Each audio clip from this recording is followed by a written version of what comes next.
My name is Idalia Aponte. I'm part of the staff of the Energy Bureau of the Puerto Rico Public Service Regulatory Board. It's 10:10 a.m. in the morning, Wednesday, September 11, 2024, and we are starting this virtual technical workshop in case number NEPR-MI-2024-0005, Plan Prioritario para la Estabilización de la Red Eléctrica. We welcome the Puerto Rico Electric Power Authority, PREPA, LUMA, and GENERA representatives, the Independent Consumer Protection Office, and also welcome the stakeholders and those who are watching us via our YouTube channel. This virtual technical workshop is being recorded in audio and video formats through the Microsoft Teams platform and streamed live via our YouTube channel. A copy of the recording will be available on the Energy Bureau's website. This morning, we are joined by the chairman of the Energy Bureau, Edison Avilés de Lis. Morning. And Associate Commissioners Lilian Mateo Santos. Good morning. Virtual, we have Ferdinand Ramos Soegard. Good morning. Silvia Ugarte Araujo. Buenos días. And Antonio Torres Miranda. Buenos días. We are also joined by the Energy Bureau's consultant, engineer Jorge Camacho, and representatives of EPRI, Manish Patel, Sean McGuinness, Alberto Del Rosso, and Razvan Pabat. So we're going to do a little bit of background. On June 13, 2024, the Energy Bureau issued a resolution and order which ordered the Puerto Rico Electric Power Authority, GENERA, and LUMA to each develop an aggressive preliminary plan of improvements to the electric system within a maximum implementation period of 2 years. On July 8, 2024, GENERA filed a document titled Moción en Cumplimiento de Orden y Sometiendo Plan Preliminar de Estabilización del Sistema Eléctrico, in which GENERA filed its preliminary plan. On July 10, 2024, LUMA filed a document titled Motion in Compliance with Order to Show Cause of July 4, 2024, and submitting preliminary plan draft required by the resolution.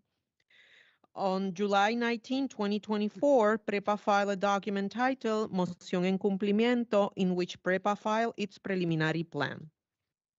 On August 9, 2024, the Energy Bureau established a procedural calendar for the analysis of the preliminary plans and scheduled the virtual technical workshop to be held today.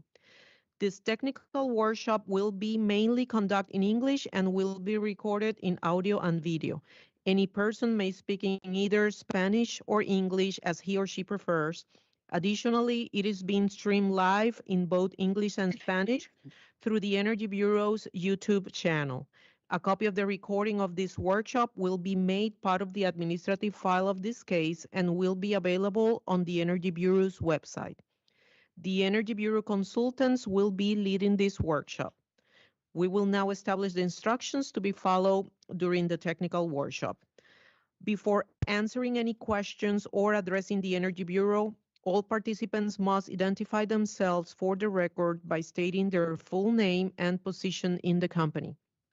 Please keep your microphones on mute while not answering questions or addressing the Energy Bureau to avoid disturbances due to background noise. Before addressing the Energy Bureau, please unmute your microphone and request the Energy Bureau approval to speak. Now I'm going to ask if there's any comments, initial comments from the commissioners. Okay, so let's begin this workshop. Please, Engineer Jorge Camacho, take the lead. Good morning. Welcome to the workshop. Our job is to make sure this workshop flows. So just going to give you a little bit of how it is that we're planning to proceed to ensure that all participants are able to contribute. Again, this is a workshop, but we want to engender participation. What we're going to do in the morning, we're going to have LUMA present its material. After LUMA presents the material, we're going to have the technical lead advisor for the Energy Bureau, which is the Electric Power Research Institute, EPRI. Question, Luma, if they need some clarification. And then we are going to open the floor for participation from stakeholders. So there is a lot to get to. So if Luma, if you can go ahead and pick up the screen and you can start your presentation.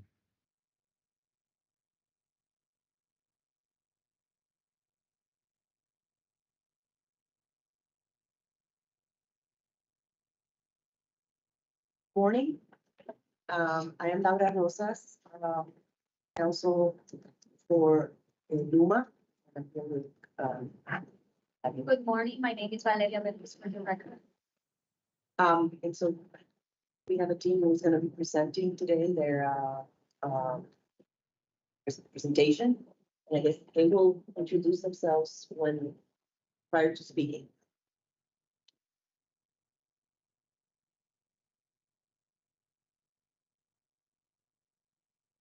Well, good morning, everyone. My name is Julio Aguilar. I'm the Vice President for Distribution, Engineering, and Reliability. We can get started. Let's move on to the next slide, please. It's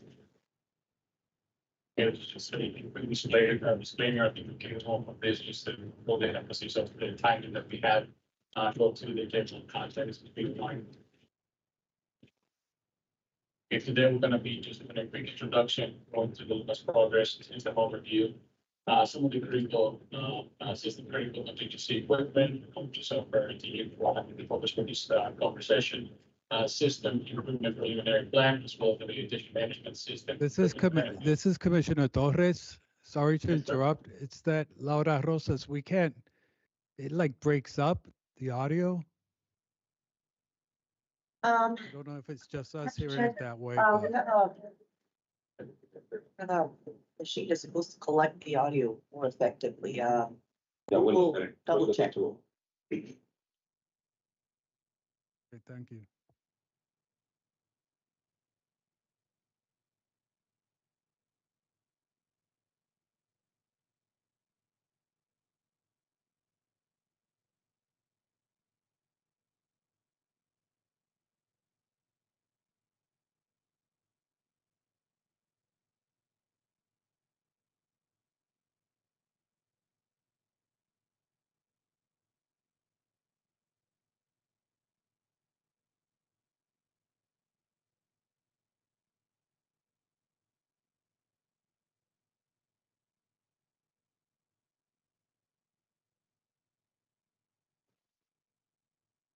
Just again, apologies for this. Sound check. Can you guys hear me? Yes, we could hear you much better. Thank you. Thank you. Apologies for technical difficulties. Again, back on the table of context, content, we'll just go over these topics here for today. We can move on to the next slide. This one just real quick. We already provided a summary of this production was already provided. This is a technical conference in response to the June 13th of 2024 Puerto Energy Bureau issuing the resolution and order.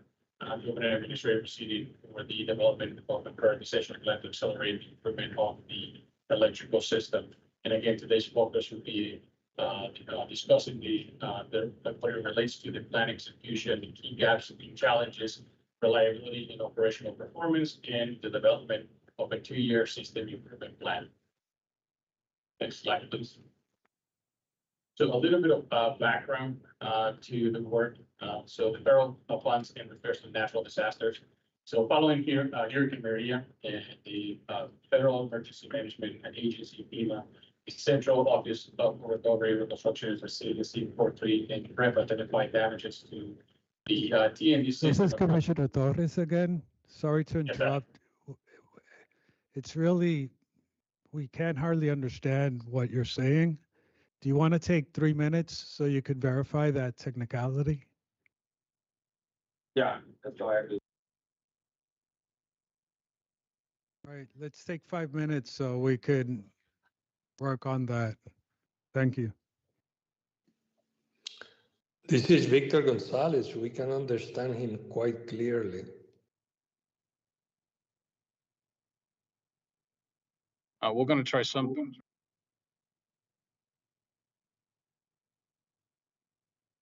We are able to hear quite clearly both the commissioners and the presenter.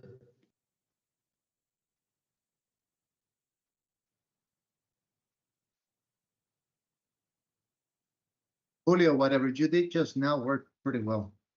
I don't know what it is that you did.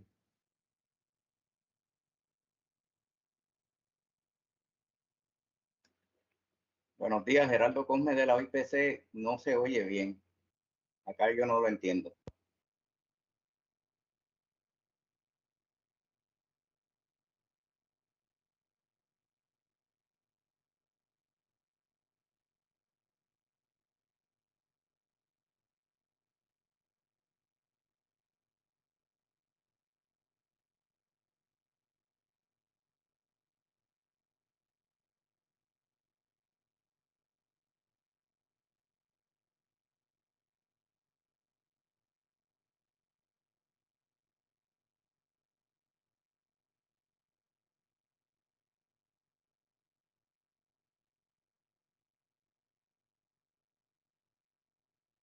Que yo quisiera, alguien más cerca aquí. Por eso, pero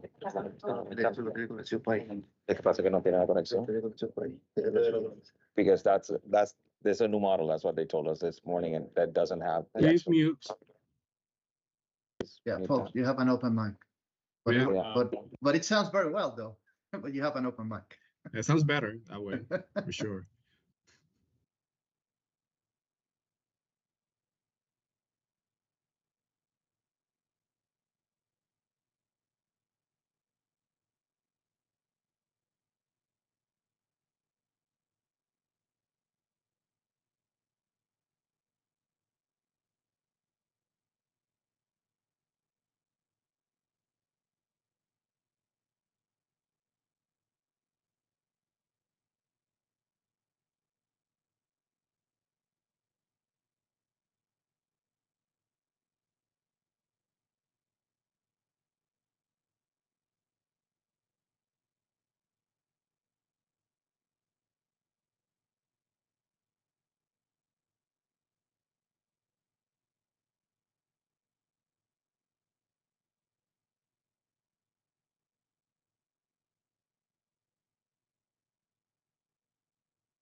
Okay, once again, apologies for the technical difficulties, testing, making sure that we are okay to go with, you guys can hear us clearly.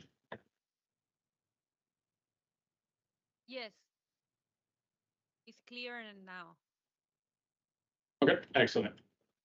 Good. Well, again, picking up on the presentation here, once again, this is just to go over the federal funds to repair natural disasters. So following Hurricane Maria, FEMA quarter three and REP identifying damages to the T&D system across Puerto Rico that were estimated require 9.7 billion in investment to repair. Additional FEMA estimated $7.6 billion in funding to mitigate hazards that should be developed for the Puerto Rico energy system. In the mix of these repairs and damages caused by Hurricane Maria in September 2022, Puerto Rico was hit by Hurricane Fiona, which produced more than 50,000 points of damages. The T&D system has suffered further damages in 2024 as a result of excessive rainfall events, which have caused significant landslides in certain areas, as well as a tropical storm Ernesto, which produced incremental damages to the already vulnerable T&D system. Move to the next slide. So this is a little bit of some of the progress and work that since commencement LUMA has produced, and we're committed to keep improving the system. So starting with the strengthening the energy system against the storms and hurricanes, we have replaced over 17,000 utility poles. In the reduction of the size and the impact of outages, we have installed over 8,200 grid automation devices, which have led to a significant reduction of customer minute interruptions, totaling to 133 million saved in the past year. Additional to that, addressing major costs for outages by clearing vegetation. So right now we have cleared over 4,800 miles of power lines. And in improving the community safety and energy efficiency, we have replaced over 120,000 streetlights as part of LUMA commitment to the community streetlight initiative. Empowering the adoption of solar energy is also one of the key focus of LUMA, in which we have already connected over 112,000 customers for solar rooftop, representing over 735 megawatts of renewable energy for Puerto Rico. And finally, the improvements in reliability during generational shortfalls by launching the customer battery energy sharing initiative. Moving on to the next slide, please. This is once again is just an overview of the funding for the long-term progress. Once again, this is I know we're talking about a short-term plan, but this is a marathon, right? Not just a sprint. But part of this is to show the key partnerships that we have with PREP, Core 3, and FEMA, in which we have submitted 262 projects and programs to PREP for approval. Out of those projects and programs, we have 460 projects, individual projects that have been submitted to FEMA for approval, totaling over $13 billion in federal funding. And subsequently to that, we have 171 of those projects have been obligated by FEMA and 144 being under construction, with 41 of them already being energized. For this slide, I will ask Dr. Houghton to take over to give an overview for the transmission and substation of our grid. Dr. Houghton. So good morning, everyone. My name is Daniel Houghton. I'm the Transmission and Distribution Planning Director for LUMA. So you've heard from Mr. Aguilar about the damages sustained during disasters in the recent past, as well as update on LUMA's goals and progress. The pipeline of projects initiated and in development is robust, and maintaining a constant focus on driving system improvements is central to our collective mission to rebuild the Puerto Rico transmission and distribution system. The island's transmission and substation network, shown here, is comprised of 299 substation sites, many with multiple critical assets that include 50 large transmission centers and 430 transformers. The transmission network is similarly critical to the entire island, with a 230 kV backbone that stretches 423 miles, covering the entire island, and is critical for transport of large volumes of generation. A 115 kV network that spans 711 miles, often connecting between major transmission centers and supplying 38 kV substations and distribution transformers, and 1,563 miles of 38 kV, which connects between large transmission centers and supplies both direct connected large customer loads as well as distribution substations, which serve residential customers and communities. You go to the next slide. Our distribution system is a complex network of often radially fed distribution feeders that operate at multiple voltage levels, including 4 kV, 7 kV, 8 kV, and 13 kV. You can see on this graphical depiction, there's a very geographical nature of the concentrations of voltage feeders at various voltage levels. This unique structure to Puerto Rico often presents limits on flexibility of the distribution system, as feeders of different voltages cannot be tied together, and so that limits the amount of potential redundancy or flexibility and support that one feeder can provide to another. So in the next slides, the focus of the subsequent discussion will shift to our substation and transmission assets, since they are the cornerstone for providing a high-performing grid. Next slide. So LUMA's critical substation assets, as provided in the System Improvement Plan report, these are critical assets that are required for system-wide performance improvement. The sites listed here have already out-of-service equipment that presents risks to the system, whereby loss of another critical line or transformer can have major system impacts and may result in outages to regions that impact customers and communities. At each of the sites identified, at least one, and sometimes two, major transformers are out of service, creating an increased sense of criticality.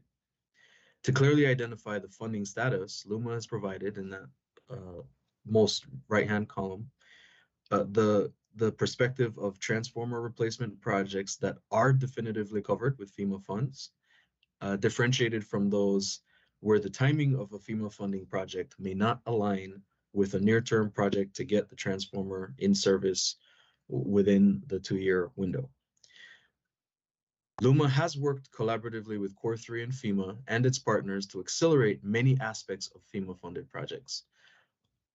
As shown on one of the previous slides, for example, FEMA has obligated funding for the purchase of long lead equipment, like substation transformers, that are each uniquely manufactured to client specifications, and these devices can take well over 2 years to acquire. Additionally, FEMA has obligated architectural and engineering funds for work that's required to ensure that projects can be planned, designed, and ready for when equipment is delivered. So in some specific examples, sites 1 and 4 have projects with FEMA obligated scope, and these projects are major substation rebuilds that involve improvements to substation design, configuration, and equipment type. At least 2 of these substation sites require significant relocation of infrastructure and assets. And the timeline for the FEMA obligated scope may extend beyond the 2-year window being discussed here today, and other funding sources may be required to initiate projects to put the newly delivered substation transformers into service. There's one example in the site 1 where a FEMA obligated project exists. We had a critical failure of a transformer last summer, and LUMA worked tirelessly to ensure that we could have accelerated delivery of the planned final transformer replacement, but we also acquired a transformer from California, which was placed in service in July of this year to restore service to that particular critical transformer asset. Next slide.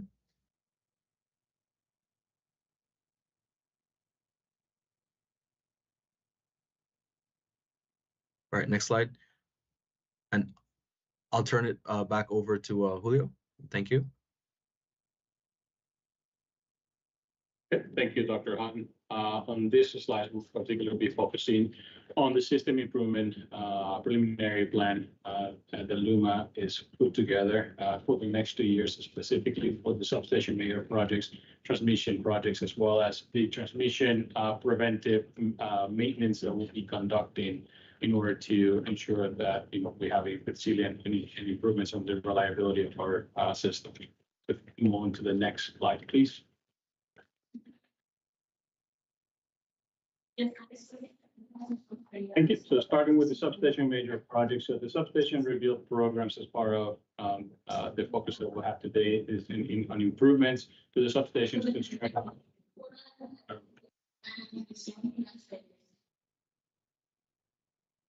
There's someone unmuted on the other side. Okay. So moving on to this. So these focusing. The substation rebuild program focuses on the improvement to the substation to strengthen the electrical grid and cover. They require high-level assets, minor substation repairs, rebuilds of damage of end-of-life substations, and relocation of substations with a high risk of flooding, when flooding mitigation alone is not an option. In addition to that, some of the studies that was conducted by LUMA identified 87 substation sites that are located within areas determined by FEMA that are susceptible to flooding. The list that you're seeing beneath here with the construction estimated start dates and the completion dates, this is just a subset of the larger plan that LUMA has prepared and has put forward in part on the FEMA 90-day plan that encompasses our long-term commitment to improving the electrical system here in Puerto Rico. Starting with a great example of this is, work that has already been completed and obligated by FEMA, which is the Manatee DC breaker for the 230 kV voltage class. Other work that has already started is the Aguirre breaker, and as well as Costa Sur breaker and the Savannah Yana TC work that has commenced already. We have the completion list in there, and subsequently to that, you can go onto the list, and the plan actually has a full detail of when all of these programs are supposed to start and where they are going to end.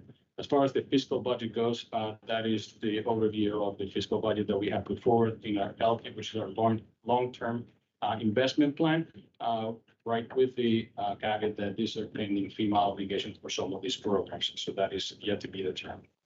If we can move on to the next slide, please. For this slide, I'll turn it back over to Dr. Hutton to comment on the transmission major programs. Thank you, Julio. In relation to transmission assets, the transmission projects that are expected to start or currently in flight include those that you see here. So line 100-200 is one of the lines that is connected to the Santa Isabel area, which is very familiar to most of the folks on the call today. And there's a project that is currently in flight that will restore small portions or small sections of the out of service asset on 100 and 200 by the end of September or into the beginning of October. That will help provide some additional resiliency and supply into that load down in the Santa Isabel area. Other projects on this list are projects that are expected to be in flight, and starting on construction through the two-year window of interest here. So this program, in terms of transmission line major projects, which includes rebuilds and equipment, priority pole replacements, and other investments in transmission, really seeks to ensure that we can restore some of the worst performing or critical equipment like poles, and ensure that we can get good performance out of the transmission network. You can see there, estimated budgets. We've got 95 initial scope of works that have been sent out. We've got 46 detailed scope of works and 8 obligated projects in that space. And of the projects that have been, the 41 projects that were discussed earlier that have been completed, 4 are transmission related. Next slide.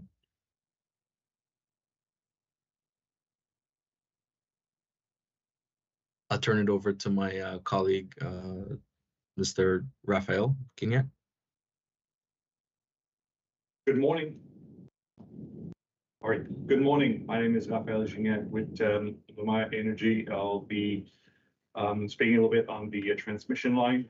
My role in LUMA currently is Vice President System Operation and temporarily looking over transmission and substation. So my colleagues have discussed a little bit some of the capital critical improvements we need to do and we're working on. And part of the stabilization plan or the improvement plans we're doing is also certain preventive maintenance activities. We spent in the last couple of years doing an inspection program on the transmission system, so mainly 230 kV, 115 and 38 kV lines. We have inspected more than 2,000 structures on the system, and we have established a preventive and corrective maintenance program for the transmission system. To give you a little bit of an example, in the previous fiscal year, we did we call that hardware and insulator replacement on the transmission system on more than or about 1,200 structure, a little bit more than 1,200 structure. Obviously, these increase resiliency and reduce failure on transmission line, providing some system stability. These 1,200 structure plus last year were impacted positively about 25 line segments across the island. We also perform about 850 direct repairs on the last fiscal year, which about 70% of them were preventive intervention, meaning that we're accelerating an imminent fault on the system. This same program continued this year.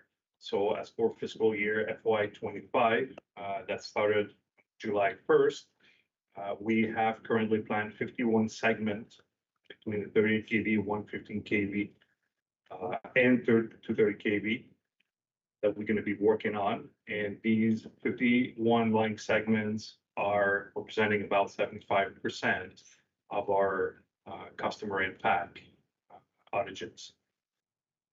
That includes 1,000, a little bit more than 1,000 structure that are also scheduled this year to be addressed with hardware and insulator replacement. So as of the end of August, we currently have about 10% or just a little bit more than 100 structure completed among the first 51 line segments that we're working on for this year. So we believe that this preventive maintenance, corrective maintenance on key transmission line assets will also contribute reducing the amount of outage and providing more stability on the system. Pass it over to Mr. Aguilar for the next slide. Thank you. Sorry, my colleague Daniel That would be actually.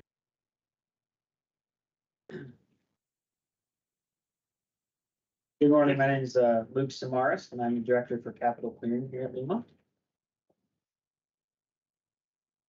Right, so capital clearing was actually started to improve two major aspects here in Puerto Rico. So the first one is safety, the second one is reliability. So vegetation is the largest contributor to all outages across the island, obviously. So really to help mitigate this issue, we want to improve the grid's reliability. Luma launched a $1.2 billion FEMA funded, obviously, safety and reliability initiative. So this is actually a one-time project that's going to help improve the reliability by clearing roughly 16,000 miles of power lines over the next 4 years. So obviously it's a pretty large scale project, and to get this done on a realistic timeline, we need to break the island down into obviously different regions, but then into prioritized groups that you can see here. And so each region is divided into 5 groups. That's based on asset description, as you can see in this table here below. Next slide. So we have updated the original plan for a few reasons. So San Juan Group A is obligated, and we're actively working on that right now. So other than San Juan Group A, we've decided with our partners at FEMA to split the other A and Bs into high and low density subsets. So I can break down a little bit what high and low densities are for clarification. So when you think of high density, think less about density of vegetation, but more about the density of the impervious surfaces. So the amount of urban areas, there's a lot of customers, a lot of pavement, and actually less vegetation in these areas. Where on the other hand, the low density has more vegetation and refer to more rural areas that have less impervious surfaces. So with this new adjusted vision of these groups, we actually have 42 total projects with unique fast numbers now. So this is a good visual for the Group A's. You can see San Juan Group A is not divided between the high and lows, so it's in a different color all on its own. It's seen in red in the top right, and then you can see the breakdown of the Group A's low and high densities, and it gives you kind of a visual representation of where we're going to be working and the differences between them on the island.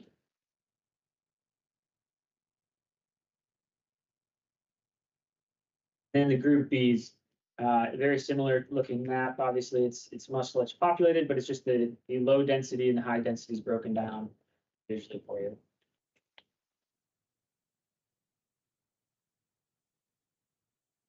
Okay, so the updated projects really for A and B specifically are shown here.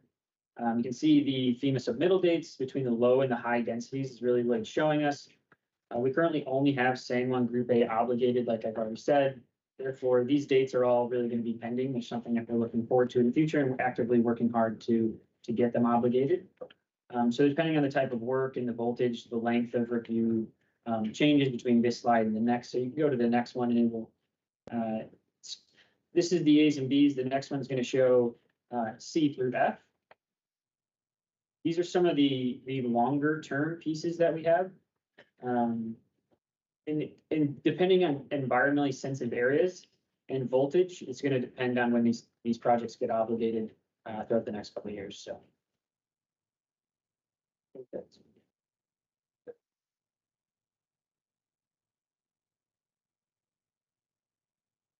Vegetation Management Ops. I'm Daniel Perry, the Director of Vegetation Management, Operations side.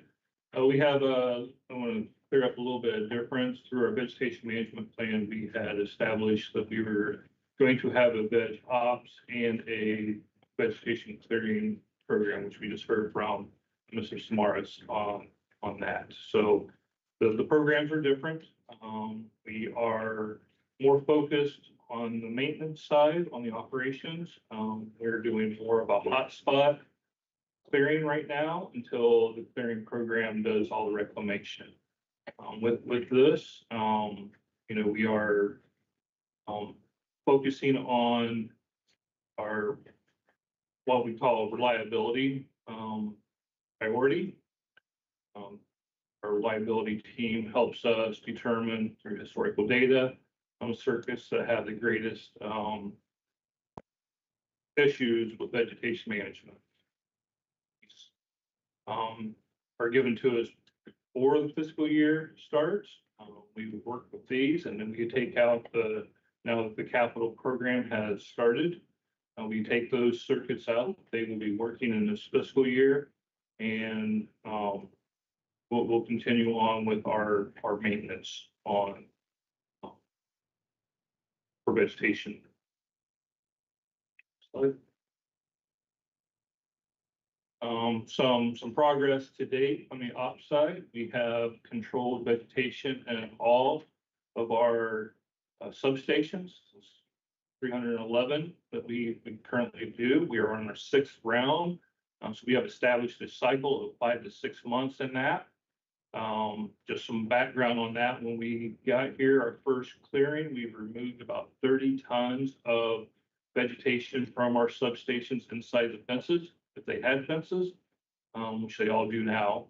But that was estimated about 30 tons. So there was a lot of vegetation that we cleared out, cut, trimmed, and we started with a herbicide treatment on those. Since we have established a cycle, fiscal year 2023 and 24, we had 0 outages due to vegetation within our substation. Great progress for us. Also, on our 230 kV system, it was a requirement to have those mitigated by the end of the fiscal year 2024. We did finish those up in April 2024, so we did meet that requirement. Now we are on a cycle maintenance. We're starting with, this fiscal year, we started with the circuits that were first completed in fiscal year 2022. Have 4 230 kV circuits that we will plan on doing this fiscal year. Other than that, we have also done about 161 circuit miles of 115 kV lines, 456 circuit miles of 38 kV.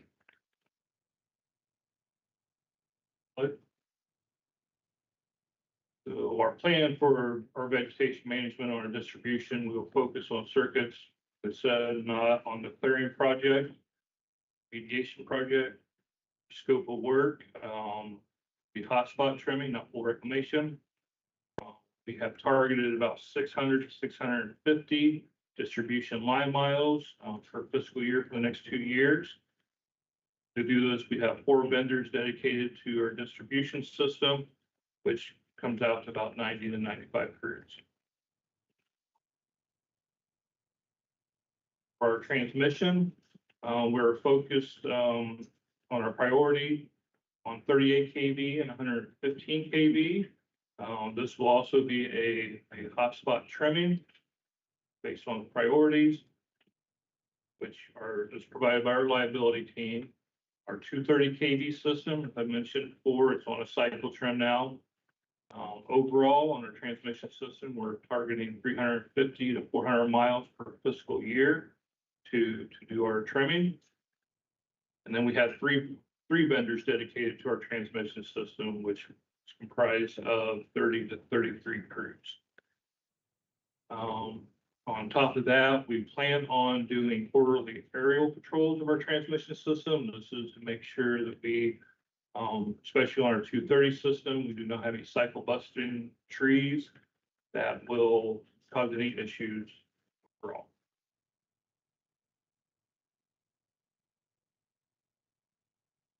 Okay, next, again, back with Stakeholder Aguilar.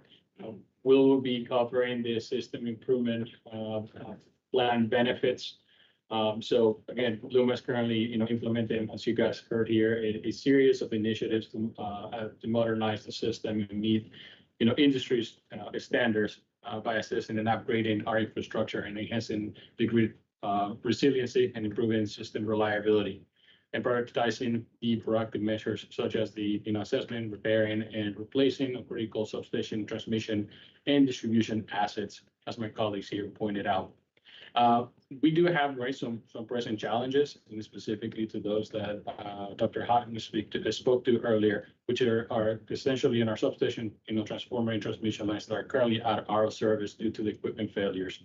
So the reinstatement of those assets is imperative to mitigate the likelihood of impacts of widespread outages.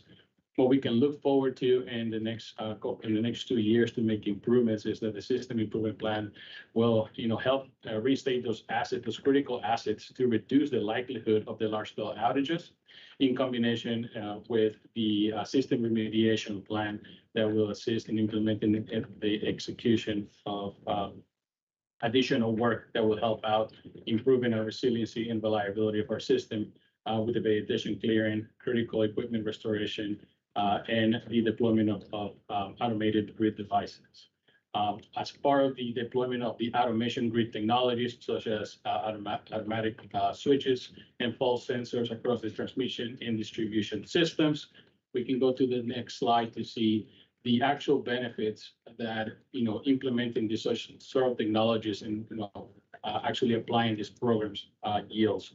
So as of right now, this is a snapshot of the benefits that are tangible that were reported from last year, thanks to the deployment and implementation of our distribution automation devices.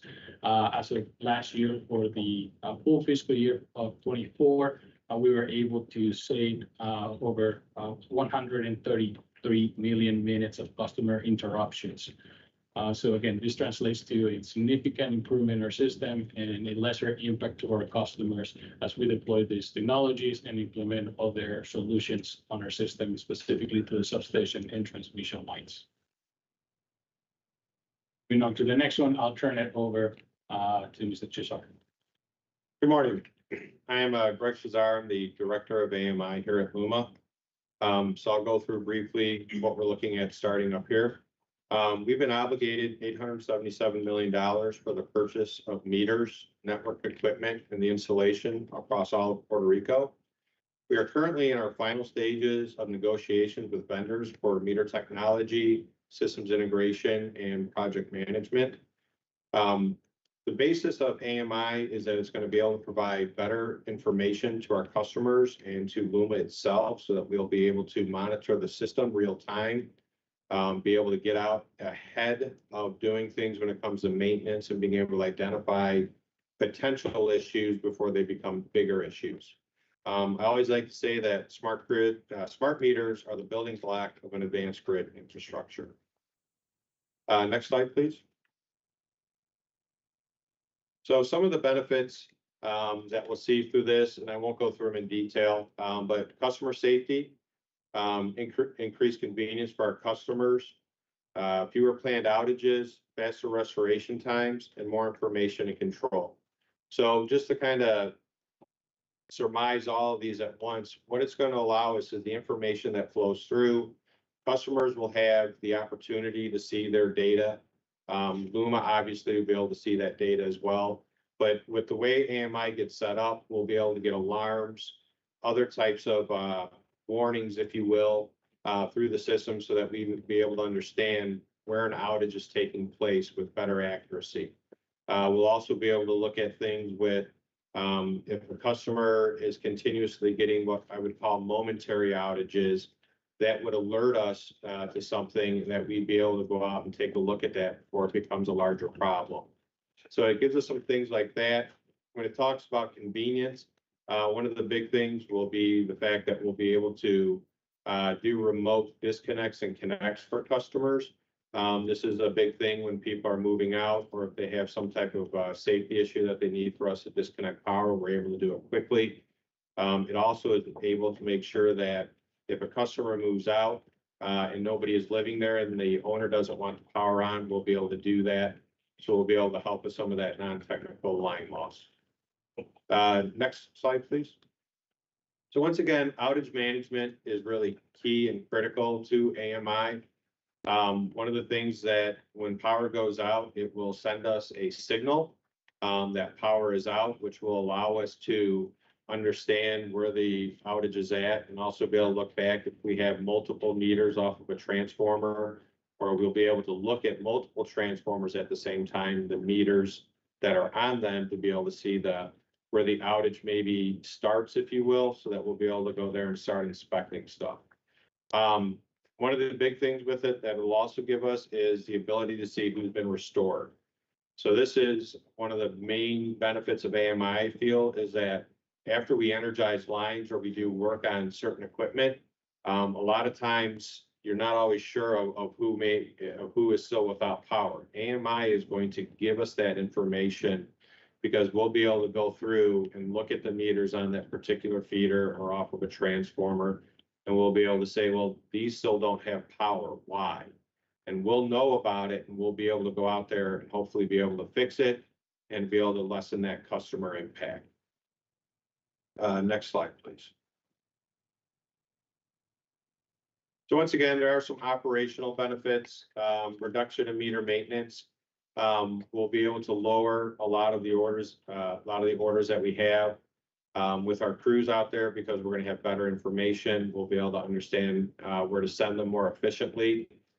Meter technology, we're going to be able to do this.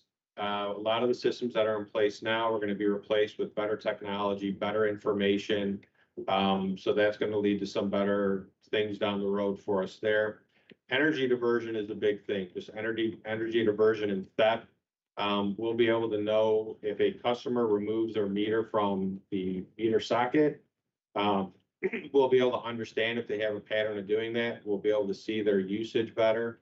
One of the main things with AMI is that it reads every single meter every single day.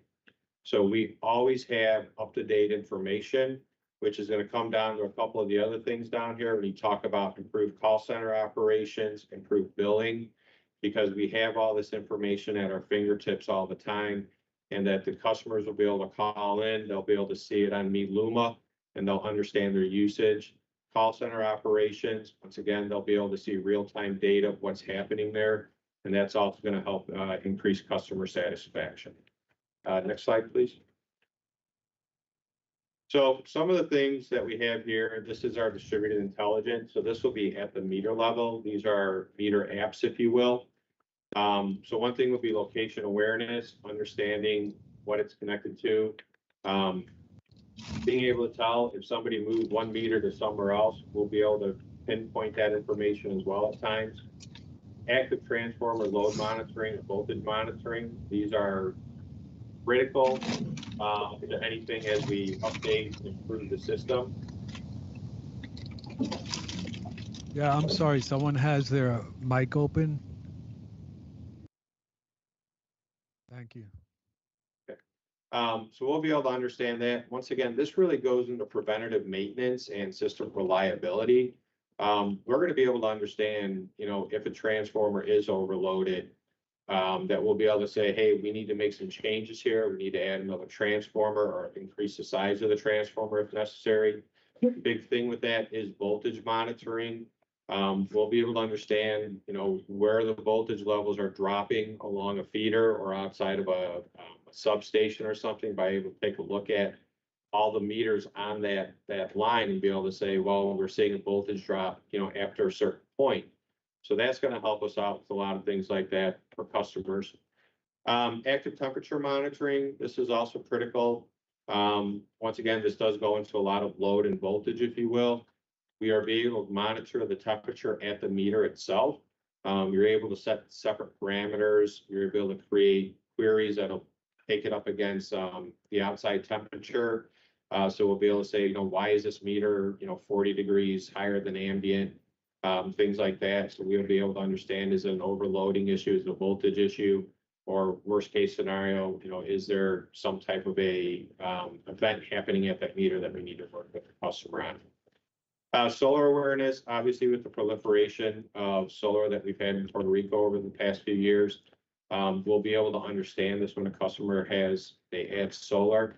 These meters are bidirectional by nature, which means that if somebody decides that they're going to put solar in or they're going to do something else along those lines, we don't necessarily need to go out there and exchange the meter at this point.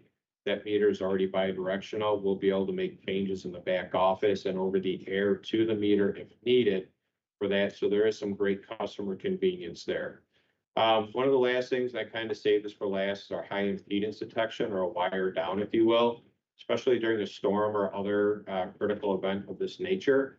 We'll be able to monitor parts of the system that we'll be able to look at how it's performing to understand that we're getting a signal basically that the data is showing us that there's a wire down in a certain area when you look at it on a map.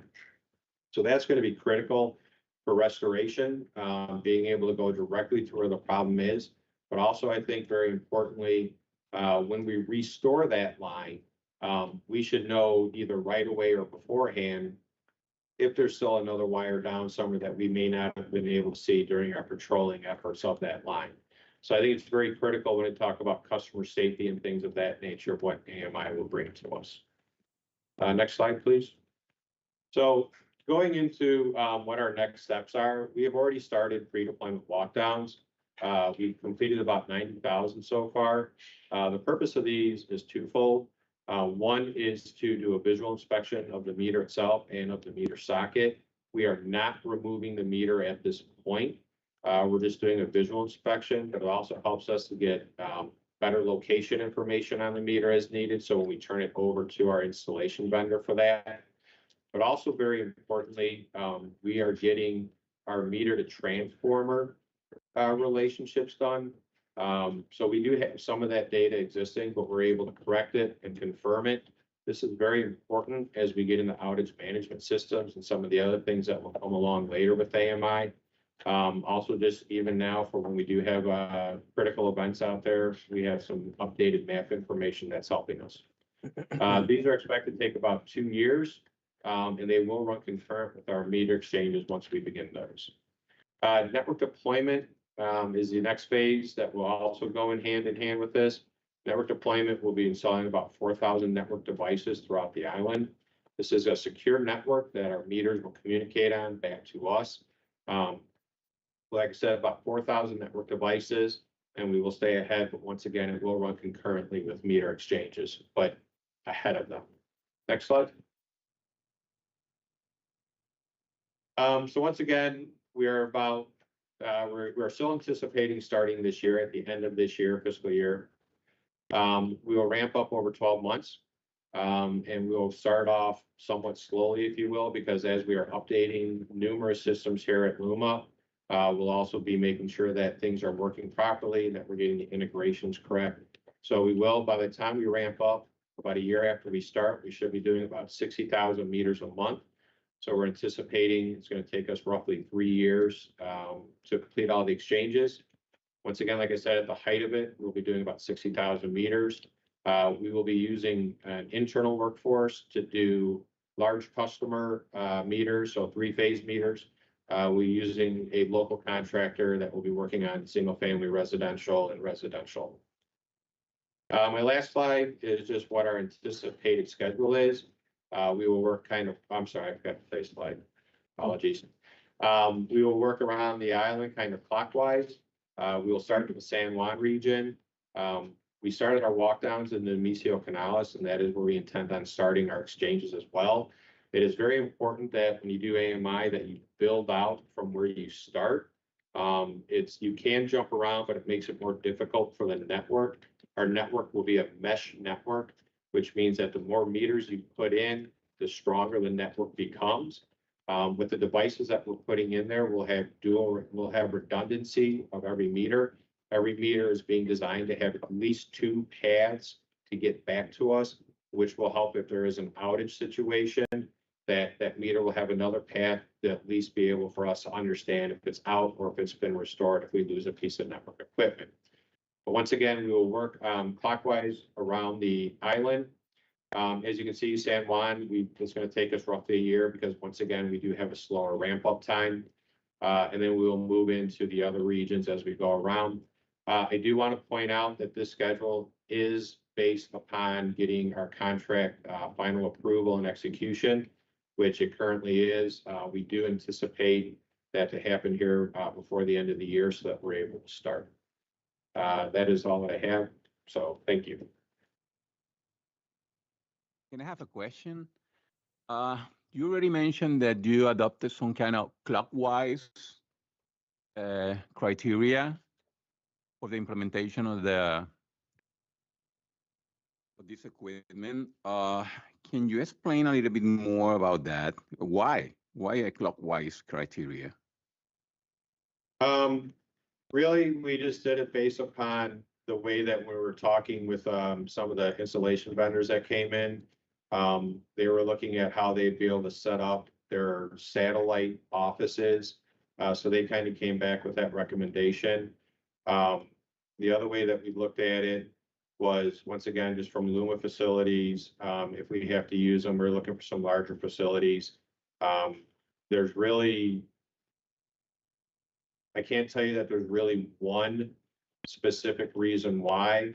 It just seemed that for us to be able to move around that way made the most sense when you looked at it logistically and also through network deployment, so that they're able to keep ahead of us in what is considered more of a uniform pattern.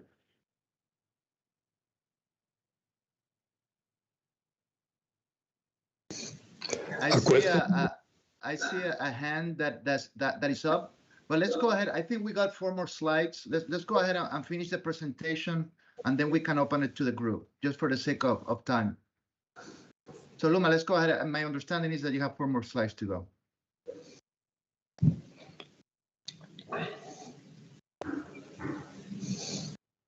Hello, my name is Isamara Mala Diaz, and I will be presenting the Accelerated Storage Addition Program, or ASAP, and I work as an analyst on the regulatory department at Luma. So ASAP is an opportunity to add battery energy storage systems at existing independent power provider locations on an accelerated basis. This program provides numerous benefits, which include the timeline to bring batteries online can be shortened significantly. The development risk and regulatory uncertainty can be reduced. It can improve the system reliability and reduce load sheds. And it can also lower costs significantly in comparison to current tranche prices. ASAP can add up to 360 megawatts of batteries at the 12 existing IPP facilities through a standard offer. This can result in improved reliability and reduced load shed for the system at an accelerated pace and a reduced cost. There has been strong interest so far in this program by the IPPs. In the next slide, we describe how it can be implemented in 2 phases. In phase 1, which is what we are focusing on right now, can be up to 185 megawatts estimated and can begin immediately, meaning it does not require any network upgrades or interconnection costs. And some IPPs have estimated they could be commercial in less than 12 months since the approval of the contract. The standard offer will be made available to all the existing generators that have operating points of interconnections and PPOAs with PREPA and Luma, once it has been approved by the PREP. This standard offer is a value proposition that will be available to all IPPs, enabling a non-discriminatory pricing and service offer. So this is, again, an estimate, and it can encourage a higher number of total megawatts eventually. Each IPP will be responsible as well for the EPC of the project, and this will be recovered through capacity payment provided to the generator that then would pass through the PPCA process. In the next slide, this figure illustrates at a high level how the addition of ASAP could help mitigate load shed events. So approximately 75% of total load shed events last year were below 185 megawatts in size, which is the estimated capacity of ASAP phase 1. It is important to note that ASAP is not guaranteed to eliminate all the load shed events, but it is expected to minimize the majority of these. This is also an estimate based on numerous assumptions. Just if the BESS is used for energy dispatch, if it is being used for other ancillary services as well, it will vary at the results of this graph. So this is a best case scenario. In the next slide is just a map of the existing IPPs that have PPOAs and operating points of interconnection currently, and will be eligible to participate in this phase of ASAP. In the next slide, we summarize again the benefits of this program, which is accelerating the timeline to bring these batteries online relative to other best projects under development, and it will help us meet the Puerto Rico battery storage needs. It will enhance the service availability, resiliency, and mitigate the risk of generation-related outages. It facilitates renewable integration and reduces curtailment, and also contributes to Puerto Rico renewable targets by absorbing excess distributed generation. It will bring ability to charge batteries from the grid in advance of an expected storm or any other event, and provide dispatchable energy to Blackstar and Blackstar capability after an emergency event. The contract also contribute to provide greater operational and commercial flexibility, and it will allow us to learn the value of these different use cases. It will lower the ratepayers out-of-pocket costs in comparison to other battery projects under the trenches, lowers the cost to procure storage by having a standard offer and standard price approach. It accelerates the battery deployment due to shorter timeframe to execute the contracts and utilize existing land and points of interconnections. It also reduces the generator operational risk by pre-approving augmented capacity if the life of the battery is affected by operational dispatch decisions. ASAP will also increase the project utilization of the point of interconnection. And the charging and discharging will be scheduled without interfering any existing generation currently.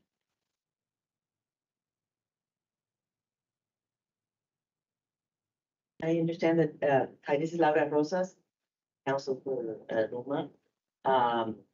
We've completed our presentation. Thank you very much. We're going to be providing ample time to the participants to collaborate. So even if we need to go past 11:30, that's fine. So we got some flexibility. So what we want to do, if possible, let's go ahead and have the folks from EPRI pose any questions that they may need to have with Luma for clarification purposes. So Alberto, Manish, you may want to take it over. Yeah, thank you, Camacho. Yeah. We're going to, Manish is going to go first. A couple of questions. Okay, thank you, Alberto. You want to open up with the general statement, or do you want me to? Just go ahead with your comments or questions. Okay.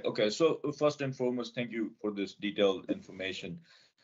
Before we go into questions, I want to make sure we all understand that EPRI's role here is to offer independent and objective commentary on the materials that we are asked to review by Energy Bureau, and we are evaluating proposals based on scientific merit, accuracy, relevance to the overall objective stated. So my first, this is not a question. This is more of a comment.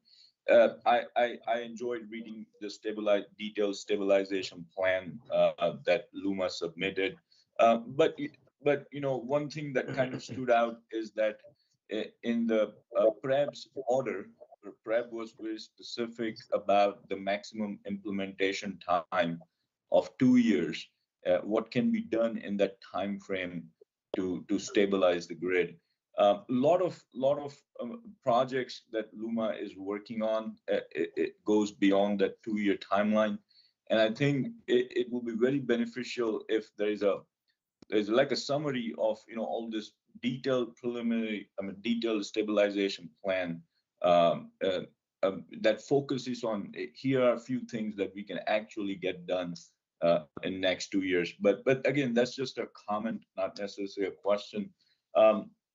So we were talking about ASAP, so I'll start with the question regarding ASAP. We understand that Genera is also proposing to add battery energy storage, if I'm remembering right, about 430 megawatt capacity by end of 2026, and then Luma is proposing to integrate about 360 megawatt in 2 phases of battery energy storage. We were just curious, has Luma and Genera jointly studied the need of battery energy storage and then the benefits of it together, or this is 2 independent proposals at this point? I can answer this question. I don't know if you are aware, but the PREP is in charge of this whole procedure, and we are aware, and we have a docket that is dealing with that. And at this currently, they are working together in order to complement both proposal. The one that is you're already seeing as ASAP proposed by Luma, and the one that Genera is in charge. So we, the PREP, we are aware, and they're working together. And I think this answers your question. Yeah. All right. Thank you, sir. Then the second question, I think early on in the presentation, we talked about some critical assets, and it focused on transformers and substation and some transmission lines. And then Luma proposes to, get some replacement transformers in, get some repair work done on transmission lines to improve reliability, which is great.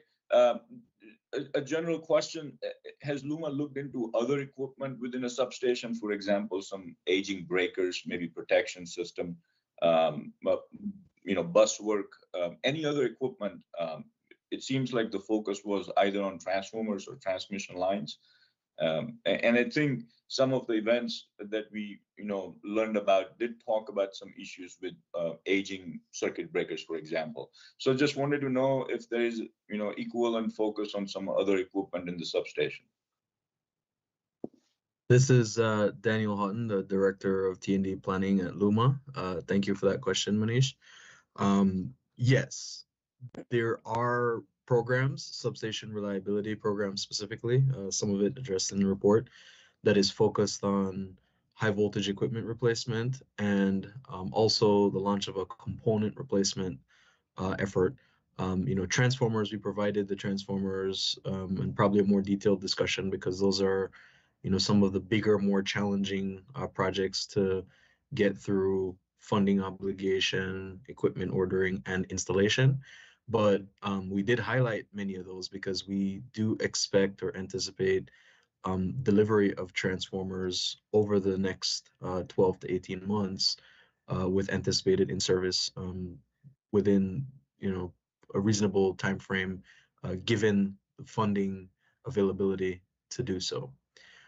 For high voltage equipment replacement, there are breaker replacement jobs, many in flight, other substation inspection and equipment replacement as well. So hopefully that answers the question. Yeah. Thank you, Daniel.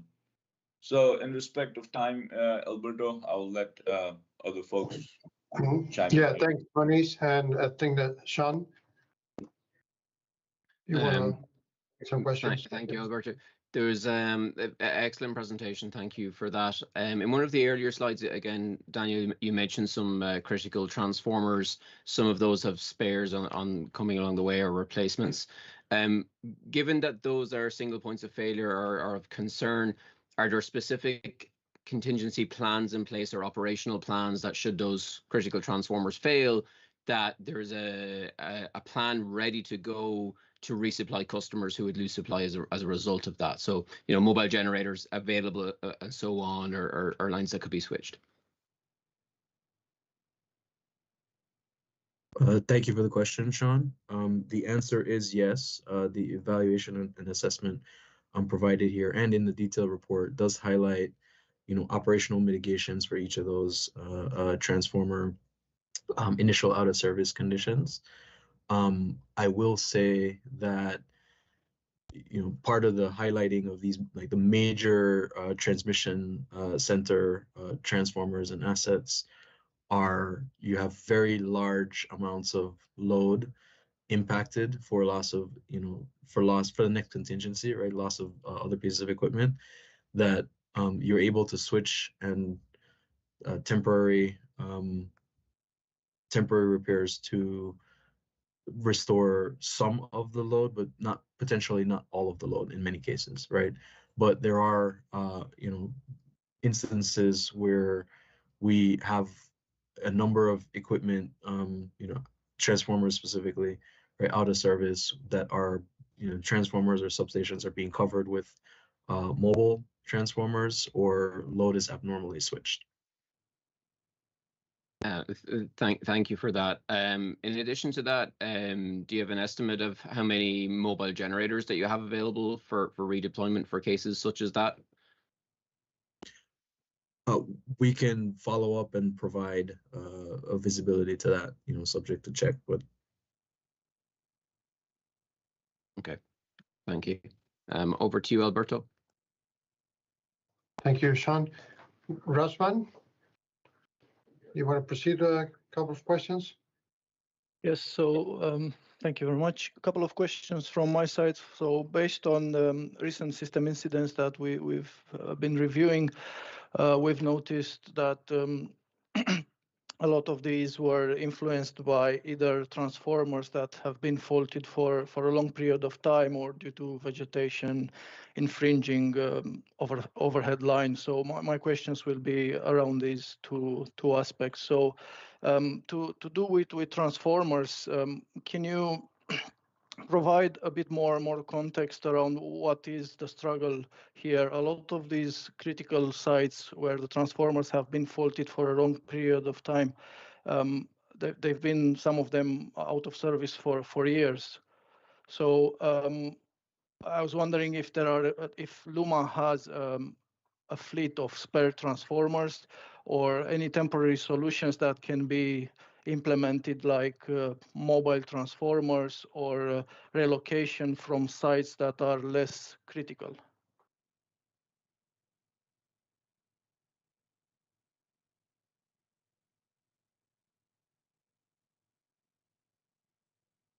Should I go ahead with the other question until someone from Luma is preparing an answer, or?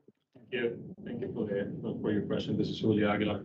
So to address your question specifically, right? So one of these transformers that have been out of service for a prolonged period of time, all of this was identified initially prior to the commencement of the study that was done of the system conditions prior to Luma taking over. And I will say, I want to be clear that there's additional equipment that has failed in recent years that has put us at a higher level of contingency when it comes to those critical locations. The problem that we're seeing is that while we may have a full solution for all of these locations and all of these transformers to do full repairs, funding through FEMA, through federal funds, that does not necessarily align to the immediate need that we have right now to fix those locations where we have now lost a second transformer. So for instance, just to give a quick example, it would be that if a substation was identified at the beginning that it was in a float zone, and that substation is now in process of obligation with FEMA, and it is in the process of engineering to be relocated. If we have a second transformer that fails, that transformer and the cost for repairs of that transformer cannot be assumed by FEMA. So we need additional funding for us to address those, critical situations, for us to, I would say, stabilize the zone and actually give it more robust, give it a more, resiliency, right? Because we might be left with just one transformer in that location.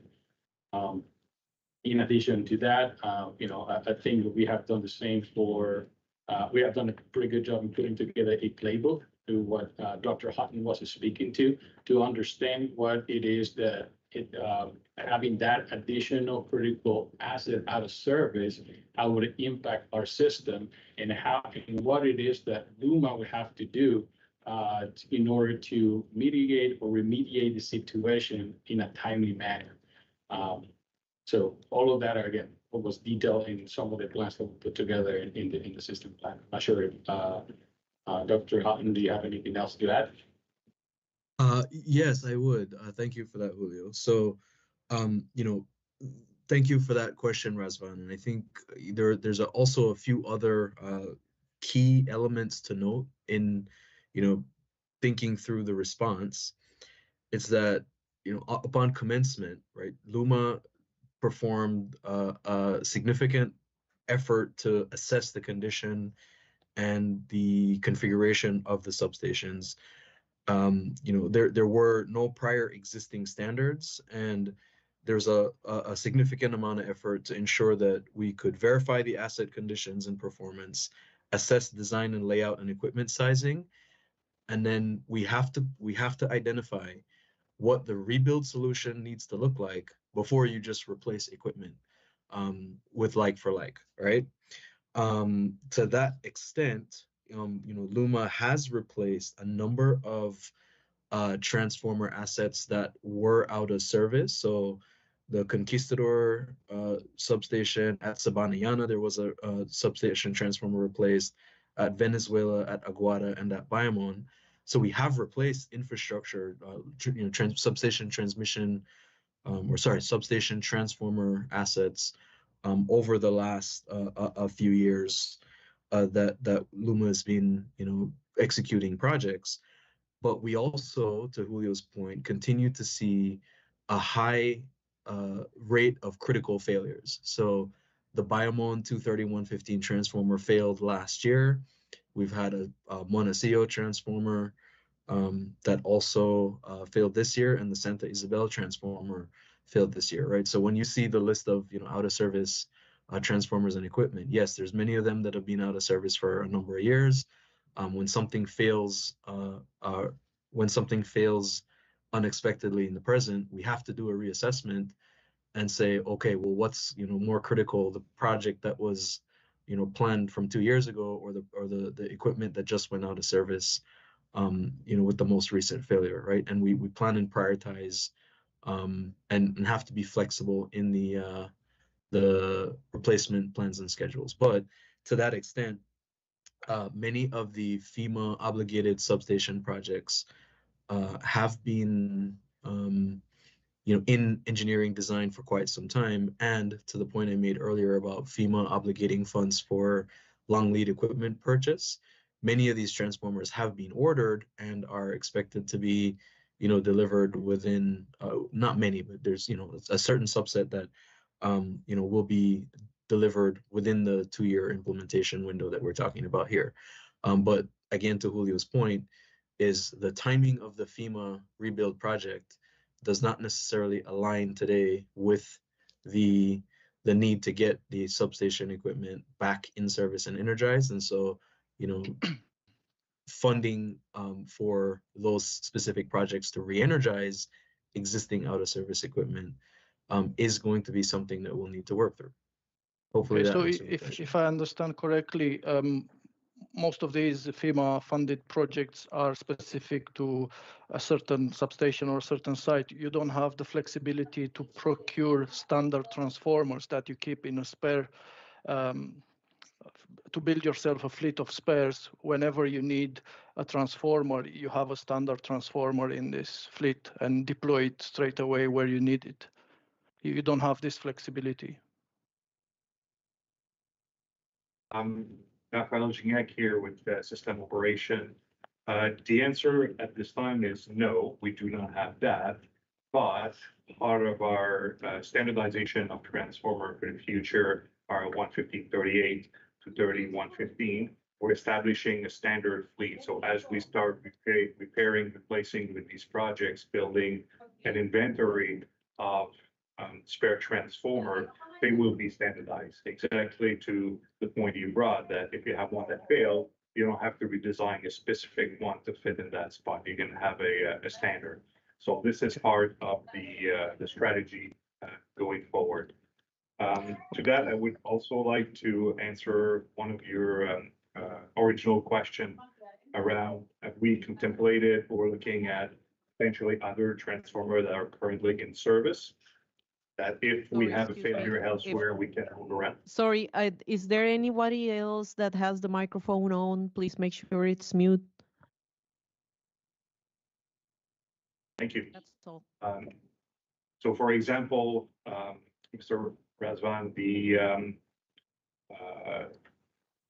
a few of the failure that we've experienced in recent year that my colleague, Dr. Hoffman mentioned, are 11538 kV type of transformer. We have an inventory or a list of all our substation currently with multiple of these units. So 2, for example, in the substation, there's 2 units in service. It's designed with redundancy. We can't afford to take a unit out to move elsewhere for an emergency situation. Of course, we're reducing reliability in a certain area. But these are part of our playbook in the eventuality of additional failure. So this has been contemplated in our response plan. Thank you. Thank you very much, Rafael. And the last question is related to vegetation, and maybe probably another one for yourself, Rafael. In operational timescales, are there any temporary measures that you can take to manage vegetation, things like redirecting power flows or temporarily derating overhead lines when you know there are issues with vegetation underneath it? Thank you. Felix Gignac again, system operation. Yes, we can do that. We do in certain cases, either related through vegetation or related through conductor sizing.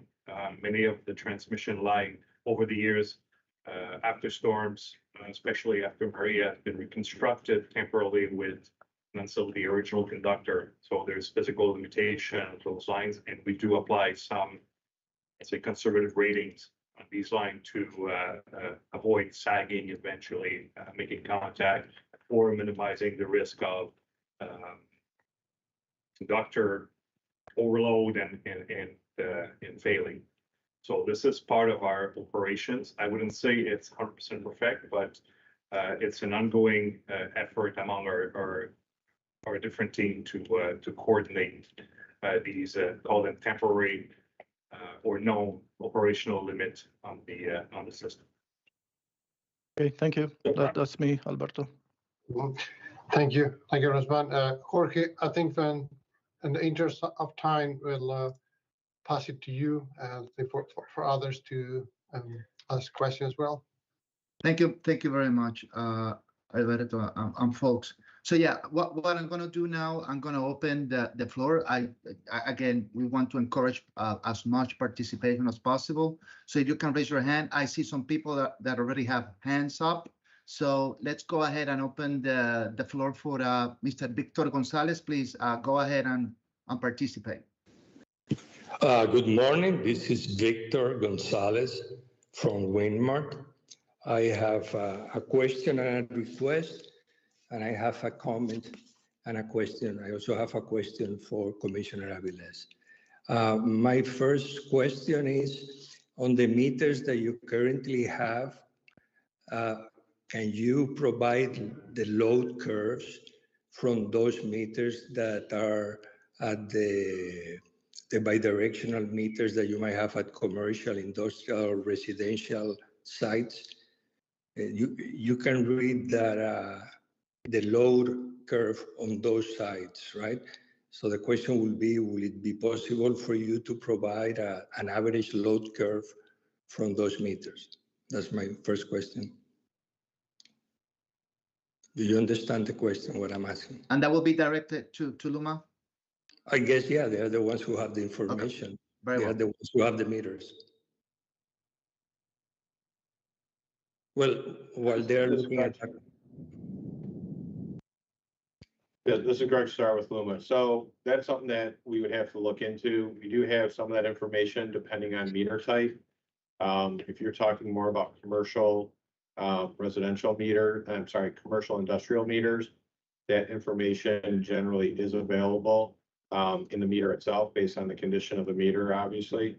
But if there was something more specific, we would have to work with you on that, but we can look into that. Residential, that is not as possible right now, just because we have a lot of electromechanical meters out there, but commercial we can look into.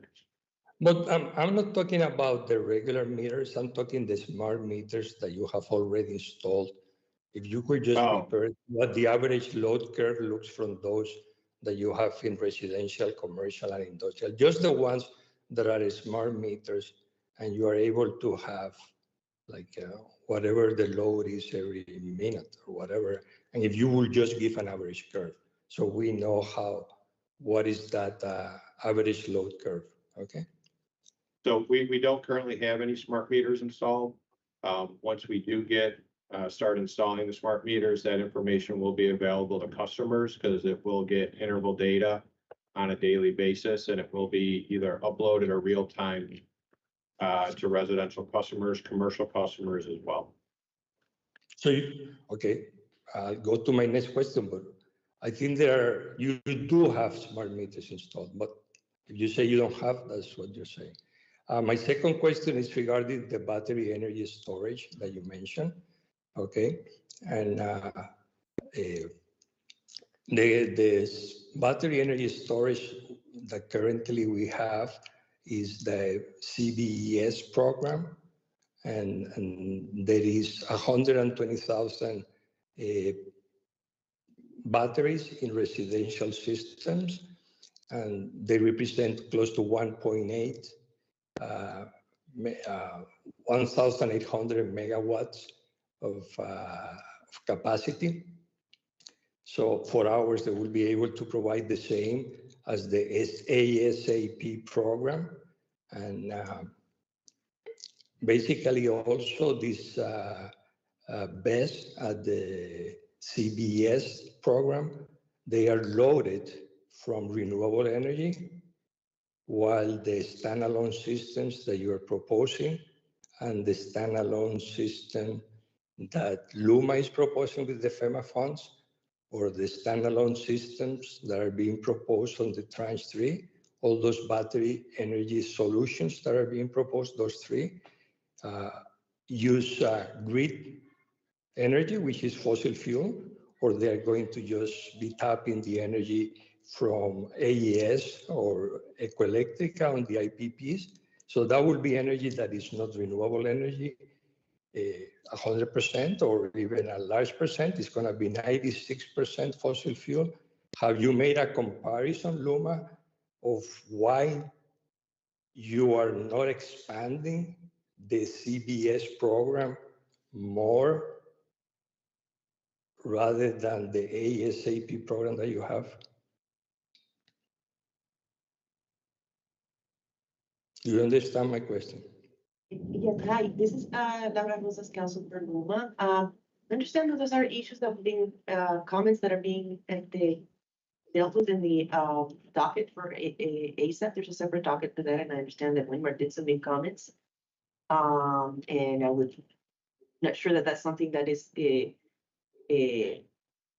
understood that was going to be discussed today.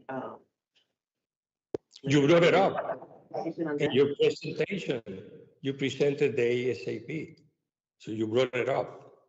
So as you brought it up, and you're saying that that's the solution that Luma is proposing, my question is, how does that solution that depends on fossil fuel compare with the CBS solution that does not use fossil fuels, uses renewable energy? But you were the ones who brought it. I didn't brought it. You brought it.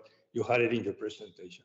Now, my last question is to Commissioner Avilés, because as he mentioned regarding this subject, he mentioned that it is the Puerto Rican Energy Bureau who's looking at this Genera proposal and the Luma proposal, okay? And I want to ask him a question, but before I ask him the question, I would also like to point out that it doesn't make any sense to put a battery energy storage system where you don't have power. Like we have had failure of generating power. We have not had enough generating power to supply the current demand, and there has to be a lot of load shed. But then you're going to put batteries at those sites to be loaded, you know, when there is not enough generation. But my question to Commissioner Avilés is using standalone battery energy storage systems that are going to be loaded with fossil fuels versus using battery energy storage systems, which will be loaded with renewable energy. Are the standalone ones compliant with Law 17 that requires that all steps be taken to procure more and more renewable energy and less fossil fuel energy? I guess Victor is I get Victor is trying to have an answer and from the bureau, not from the chairman Edison Avilés. But you know, there's different solution for different problems, and we're trying to reach this spectrum.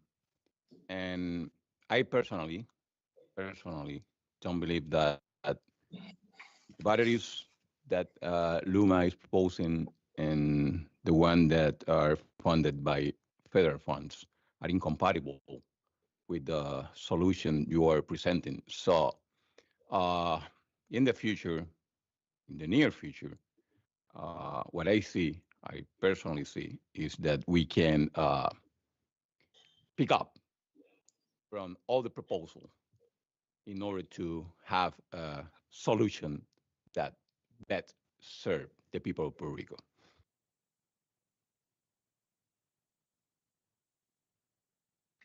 The question is Act 17, whether they will be compliant with Act 17. Okay, thank you very much. Thank you very much, Mr. Gonzalez. I just want to make sure that it's very important that we're capturing your input, and I want to make sure that it's clear. I think that you made a comment in regards to energy storage. We don't have enough generation. Is your claim that the sequence may be wrong? That we need to put emphasis on generation before we put emphasis of deployment of energy storage? I feel that they are using Luma, or Genera is using the energy storage, the solution with the funding from FEMA, to reinforce their request that there needs to be more fossil fuel generation. So it's they are putting, I don't know if the best is for what it is, because that best, for example, will not be resilient at all, because if the transmission lines are out, they're not going to be able to provide anything during a black sky situation. And my contention is, there is a program in place, it's called CBS, okay? That program can be changed, altered in a way that instead of 6,000 people, 120,000 people might have a chance to participate. And if a large percentage of those guys participate, there's going to be more than the 360 megawatts of best storage that Luma in its presentation say are needed to help with the electrical system. And the good thing about that is they are already in place. There is no federal or funding on it. It's people who pay for them. So they are willing to put it into the system, and it's using renewable energy. And I think that that's an avenue that should also be explored more than the ASAP program, the Tranche 3 storage program, or the Luma or the Genera FEMA battery energy storage program. Got it. Thank you for the input. That's great input. Thank you very much. So we have next Agustin Irizarry. Please take the floor. Buenos días, ¿me escuchan? Sí, Buenos días, claro. ¿me escuchan? Sí. Muy claro. Sí. Agustín Irizarry, Universidad de Puerto Rico, y parte del grupo de las organizaciones ambientales. Durante una de las respuestas del señor Daniel Haug, tengo tres preguntas. La primera es sobre una respuesta que dio el señor Daniel Houghton, que no comprendí la respuesta, sobre que no habían estándares o planos en algunos casos con relación a subestaciones o líneas. Eso me pareció extraño. Me gustaría entender el asunto de cuáles son los estándares o planos que no encontraba Luma del sistema. Sí, profesor eléctrico. Irizarry, para tener si hay que traducirle, si vamos una a una para que ellos puedan captar, quizás Luma le puede traducir al señor Houghton. Sí, buenas, sí, la licenciada Laura Rosa, Council for Luma. Yes, we wanted to ask for the questions to be asked one by one also, so we can translate to Dr. Houghton. So essentially, I guess I can do a translation. Dr. Houghton, this is Agustin Rizari who's asking the question. He's a University of Puerto Rico professor. He's part of certain environmental organizations, and he stated that he didn't understand your answer with respect to there not being any standards or plans available with respect to some of the lines. Not sure whether I understand the question myself, but I don't know. Or substations, whether there are existing plans or standards for the lines or substations.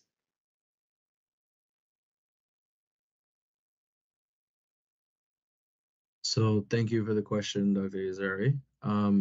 If I may ask one clarifying question, is your question related to the statement about the lack of standards or standardization for substation designs and plans that I referenced?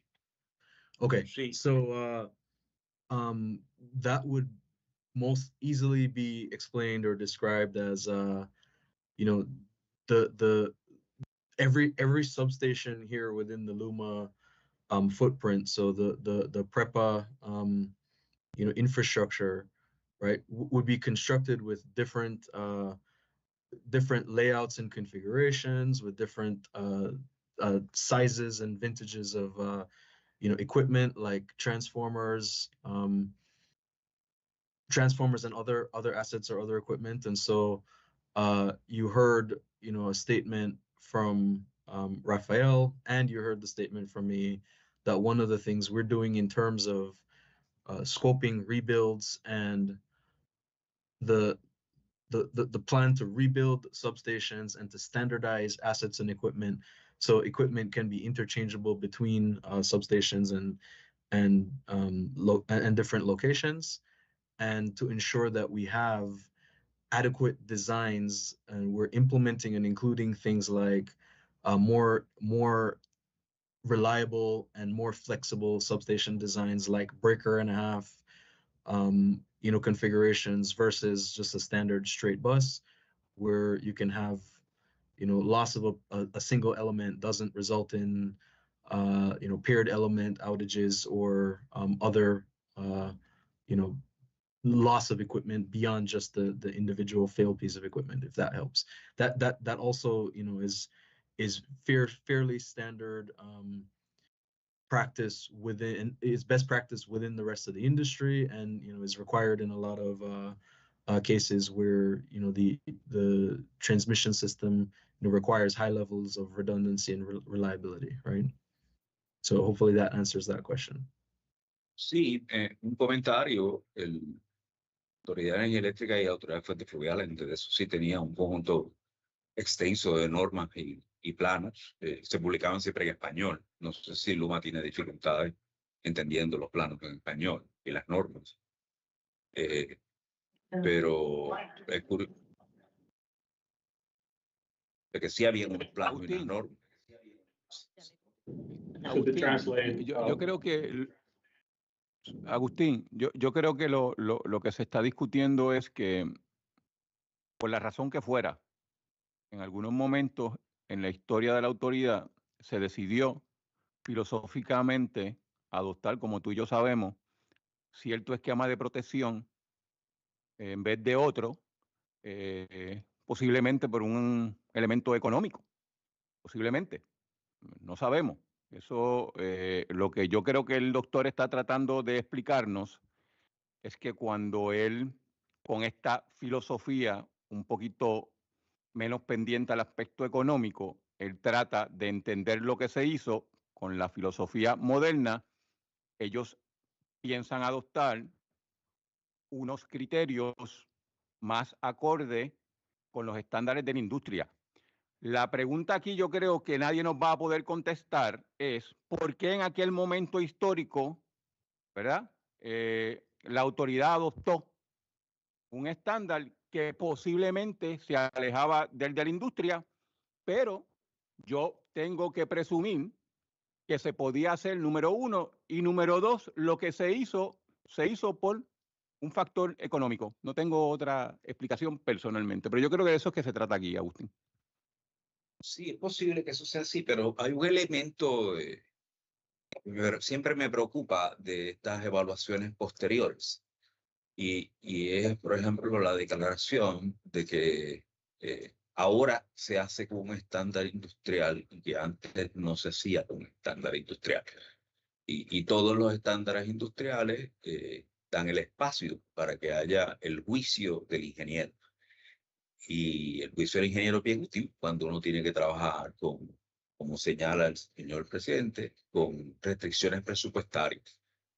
Entonces, se crean un récord que parece de deficiencia intencional en algunos casos, cuando en realidad con otra, comparar condiciones de diseño diferentes. Eso me preocupa. Pero bueno, para no ocupar todo el tiempo en una sola cosa, el otro asunto que me llama la atención, Luma presenta el plan de ubicar almacenamiento en instalaciones de los productores de energía independientes. Solo hay uno de esos en el mapa que mostró Luma, solo de esos solo hay uno en el noroeste. Y sin embargo, los números de SAIDI y SAIFI que informa Luma, cuando los miramos por región, pone a la región de Mayagüez como una de las peores. Entonces, sí hay una idea de utilizar almacenamiento en unos lugares, explican las razones por las cuales lo escogen, pero como que eso no se traduce en una mejora inmediata al SAIDI y SAIFI de las regiones. SAIDI y SAIFI son métricas engañosas cuando uno mira todo el sistema. Yo tengo líneas en San Juan que nunca tienen problemas y tengo líneas en Maricao que siempre tienen problemas, pues SAIDI como quiera me da bueno o me da promedio. Entonces, me preocupa mucho ese asunto. ¿Hay alguna, esta es la pregunta, ¿verdad? Alumna, ¿hay alguna evaluación del impacto en mejora de SAIDI y SAIFI por región con esta estrategia de despliegue de almacenamiento desde el punto de vista de la mejora de la confiabilidad de la red? Eso lo voy a contestar yo como, ¿verdad? Como negociador de energía. Esta estrategia o esta propuesta de Luma responde a tratar de mitigar los costos relacionados a los puntos de interconexión.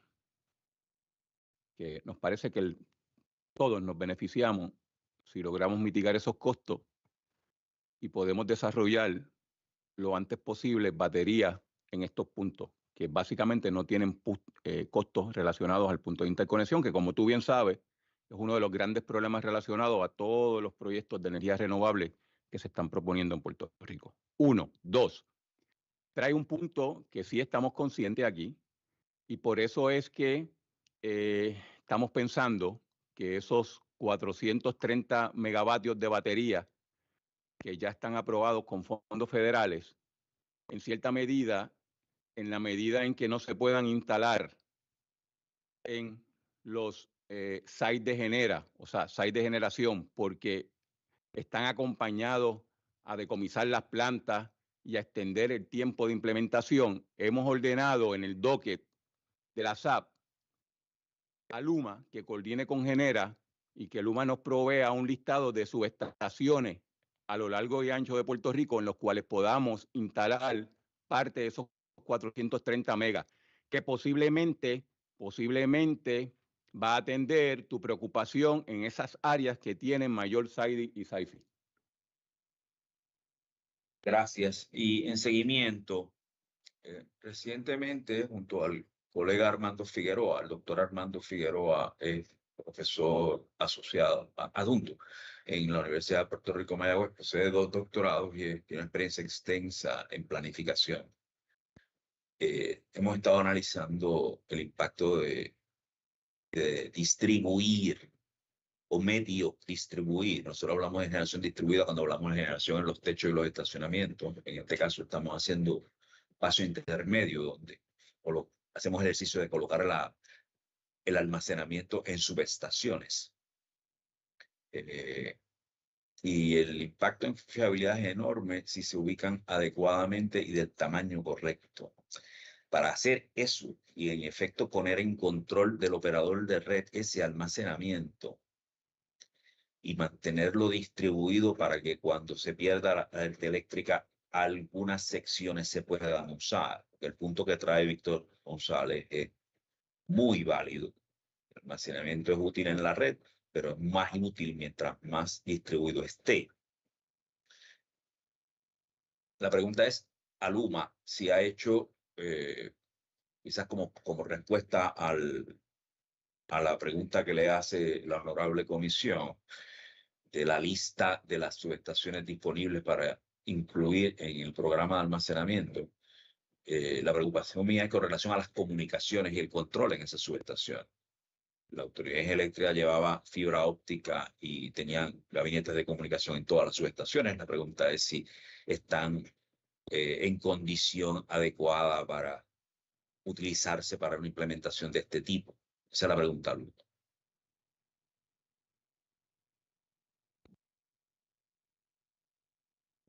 Buenas, realmente Laura Rosa, Council for Luma. The Energy Bureau requested Luma for a list of substations to participate in to be considered in the battery program for Llanera. And Luma's in the process of preparing that. We don't have specific information on that at this point. But I know that Luma is working on a list of those substations, which will be submitted within the time frame provided by the Energy Bureau in that docket.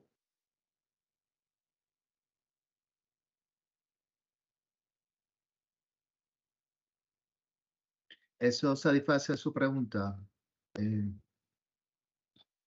Irizarry. Sí, la condición de comunicación y control en esas subestaciones sí han hecho ese inventario. Sí.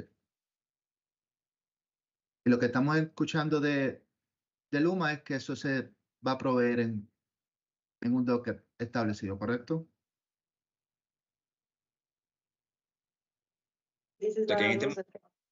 And this is Laura Rosa, Council for Luma. Yes, the Energy Bureau requested Luma to identify certain substation assets that would be that could be the site for some of the batteries proposed in the general battery program. And Luma's in the process of identifying them. So at this point, we don't have the information to discuss that here in this hearing. But the information will be submitted in that docket, which I understand is a docket for federal funding. I don't have the number at hand, but it's the docket for the 10-year, for a 10-year. Sí, entiendo que no está disponible en este momento, pero estará más adelante. Listo. Will be submitted in that docket, the information on those substations. Okay. Si me permiten entonces la última pregunta. Sí, Agustín, un segundito. Licenciada, bien importante. El negociado emitió una orden diciéndole a Luma que trabaje con Genera y que Luma nos someta diferentes subestaciones donde podamos acomodar esos 430 megas o cuidado, sí más. Vamos a añadirle a esa petición, por favor tome nota, porque básicamente estamos haciendo lo que se conoce en inglés un bench order, de que incluya esa información de comunicación que está levantando o trayendo como algo muy pertinente el doctor Irizarry, como parte del listado que nos va a proveer en el otro docket. ¿De acuerdo? Bueno, licenciada Laura Rosa para récord. Gracias. Sí, vamos entonces, te quiero tener claro aquí, voy a consultar que el grupo entendió bien lo que se tiene que incluir en esa lista que tú tú para el lunes, ¿no? Sí, Son- sí, es fácil. No, para Pues vamos a alguna decirle al doctor Irizarry que le exprese su preocupación para que se incluya como parte del listado. Doctor Irizarry, adelante. Muchas gracias. Mi preocupación es conocer o que el Luma incluya en su análisis al producir una lista de lugares o subestaciones donde se puede incluir almacenamiento, que incluya la condición de comunicación y control a esas subestaciones. La idea de poner almacenamiento en subestaciones, en control del operador de red, es que el operador de red en efecto las pueda controlar. O sea, si no tiene la capacidad de comunicarse con esos equipos y de controlar remoto, pues tendríamos el mismo efecto, de hecho, un efecto menor, que si simplemente le diéramos, activáramos las funciones de los smart inverters, de los 100.000 inversores que tenemos en el país, detrás del metro, y que cada uno de ellos responda como pueda a los cambios en red. Esa es mi preocupación, ¿no? Que se incorpore en el análisis o en el momento de escoger la lista de los que están disponibles, esa capacidad de control y comunicación. Bueno, this is Laura Rosa, Council for Luma. Can you give us 2 minutes just to make sure that everybody, we got the information here on this side? And I just want to make sure that nobody has a question over on this side to make sure that we can address the request. And get a vote.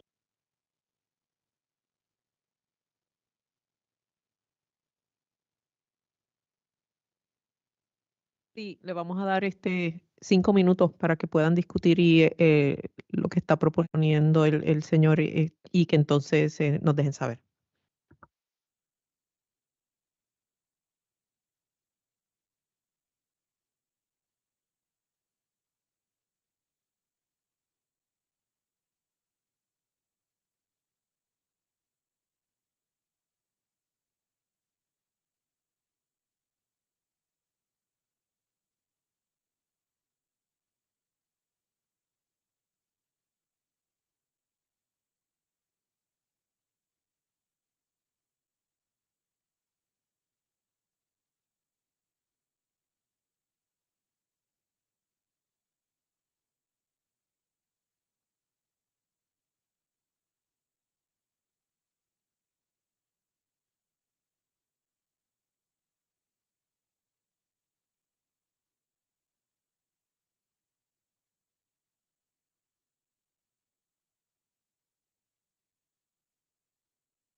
Hi, this is Laura Rosas, counsel for Luma.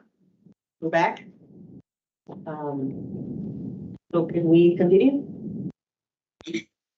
Yes, so yes, we discussed internally, just to confirm, we understand that we are going to, that the order we're talking about is an order where, Luma was required to submit the list of substations. It's an order in case NEPR-MI-2024-0005, which is in review of PREPA's 10-year infrastructure plan, December 2020.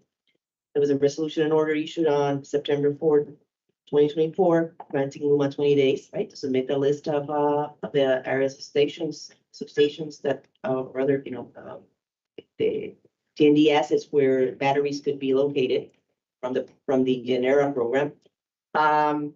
And I will pass the word to Mr. Julio Aguilar, who's going to confirm what the request is to make sure we're all on the same page. Thank you. And just to confirm the request and ask is for Luma to provide the status of the communication equipment at each of the substation and control houses, which would include whether or not the control house has fiber communication, and also the status of the RTUs at that substation and location, and whether or not that is sufficient for the visibility and control of the battery assets to be located within the premises of the substation. Is this correct? Sí. Yes, that is correct. Just very simply, the analysis and the list, the analysis that you're going to conduct to submit us the list of substations suitable for the installation of batteries should include whether the substation has or doesn't have the capability for communications and control. And I can only think that you had already included that, because it wouldn't be a suitable substation, but we just want to make sure now that Dr. Irizarry raised the matter that you are including that aspect in your analysis. So we have a list of substations submitted to us that is fully suitable for the location of the batteries, including their control and communication capabilities. Remember that when we asked for the locations, the whole idea was that the list have no interconnection costs associated. So if you have to upgrade or design and build communication, then you will have an additional cost, and that was not what we were looking for. Yeah, thank you. That's well received and understood. We'll make sure that that is included in the list. Thank you for. Thank you so much. Dr. Irizarry, any thoughts? Sí, la última observación y la más que me preocupa, la presentación de Luma nos ha llevado del propósito fundamental de la vista. El nombre de que le pone el negocio a la vista es estabilización de la red eléctrica. Creo que tiene un sentido más médico que de ingeniería, el uso de la palabra estabilización. Es como si habláramos de la estabilización de un enfermo que llega al hospital, ¿no? Tenemos que mantenerlo vivo para después sanarlo. Al menos con la discusión, me parece que de eso es lo que estamos hablando. Al principio de la presentación de Luma, si se la pudiera presentar de nuevo, hay una tabla que habla de lugares, dice ubicación 1, ubicación 2, identifica al menos 3 subestaciones 115-38, me parece que eran de 180 MVA cada una, y si recuerdo correctamente, esta tabla era la que identificaba la infraestructura crítica en estado de deterioro mayor. La última columna, no sé si lo pueden presentar, porque no recuerdo el lenguaje de la última columna. No, I know exactly what you're talking about. If there's a way that you can pull up slide number 8.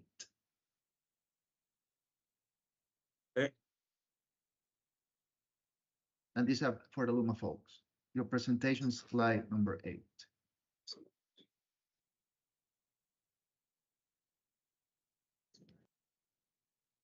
Correcto, esa imagen, esa tabla habla de las subestaciones críticas. Se fue la imagen. Okay. La ubicación. Hay una listada como 4, hay 2 subestaciones ahí de 180 megavatios, aparece en la. Y hay las 5 de 180 también. Dice que el riesgo al sistema es alto. Son unas subestaciones 115-38. Y aparece que no tiene fondos. Entonces, 180 por 3 es como la cuarta parte de la carga base de este sistema. Estamos hablando de un impacto terrible. Ahora que lo miro con cuidado, hay 2 de esas juntas porque aparecen ubicadas en el mismo lugar. Entonces, aquí lo que se habla es de fondos. La implicación es que como no hay fondos, no se está atendiendo esto con urgencia. Quizás la pregunta debe ser quién es la persona que no está durmiendo y está trabajando día y noche para que yo no sufra, el resto del pueblo de Puerto Rico no sufra de un problema significativo, por llamarlo de forma elegante, cuando una de estas subestaciones falle, porque hay una de 270 arriba y una de 270, el 1 y el 2, aparentemente tienen algún fondo para atenderse. La primera pregunta es si esto es estrictamente de fondos, y la segunda pregunta es ¿quién está operando sobre esto? ¿Cuál es el plan de si esto falla? Porque esta es la estabilidad de la que estamos hablando en esta vista. Nos hemos movido a asuntos un poco más sexy, como metros inteligentes y almacenamiento, pero esa es mi pregunta. Ok, Agustín, la voy a contestar yo también. Esa es la finalidad de la vista, como tú bien señalas. Hay una urgencia de país. El negociado le instruyó y le ordenó a Luma, dígame usted cuál es su plan, no para 10 años, para los próximos 2 años. ¿Y qué es lo que estamos viendo en esta presentación? Que para lograr esa estabilización en los próximos 2 años se han identificado los elementos críticos, pero, aquí viene el but, pero aparentemente con la información que nos traen hoy, no hay dinero en el presupuesto, no solamente en el presupuesto local que se nutre de las tarifas, sino tampoco por fondos federales, porque tengo que presumir que esos elementos críticos no se vieron afectados por los huracanes Irma y María ni los terremotos. Entonces, si no fueron afectados, no tienen por qué estar con fondos asignados federales, ¿verdad? Porque esa es la matemática que sabemos todos. Ahora bien, no están en el presupuesto porque ahora mismo en el presupuesto no hay fondos de inversión de capital, solamente hay fondos para mantenimiento y operación. Pues aquí estamos. ¿Cómo vamos a resolver este problema? Esa es la pregunta que tenemos todos sobre la mesa, que por eso es que se emitió la orden y que tenemos que tomar una decisión fundamental para resolver ese problema. De eso se trata esta vista. Como último Commissioner, comentario. Just a comment. This is again Julio Aguilar with Luma. Regarding each of these sites, just to reemphasize what Dr. Hutton mentioned earlier here, when it comes to FEMA funding. So specifically, all of these sites have been identified and were identified at risk before, and do have a permanent solution for that it will be funded through the federal funds. However, the federal funds, FEMA, only will fund those as a permanent solution. The current situation that we're on is that the assets that have failed right now, they need replacement and repairs at the current location, which do not align with the final solution, which was put forward to FEMA. So therefore, the funds that are needed will be to do a temporary repair in nature for us to stabilize those specific sites. But I just wanted to make clear for the record that those locations specifically are in the plan of LUMA, were previously identified, and will be submitted or have been submitted to FEMA for a permanent solution. So in the long term, they will be federally funded. Yes, that is correct. Okay. All right, so let's go ahead. I think that we got some other participants. I want to make sure that we give them some space. Raghu, please feel free to collaborate with us. Hi, thanks. Appreciate the presentation. 2 quick questions on the substation improvement plan. Your presentation highlighted the contributions of rooftop solar and storage to reliability and the significant capacity that rooftop solar and storage is being added to the system. My question is, how does that interact with substation improvements? And my question is, are substation improvements being designed to maximize continued adoption of rooftop solar systems along with battery storage?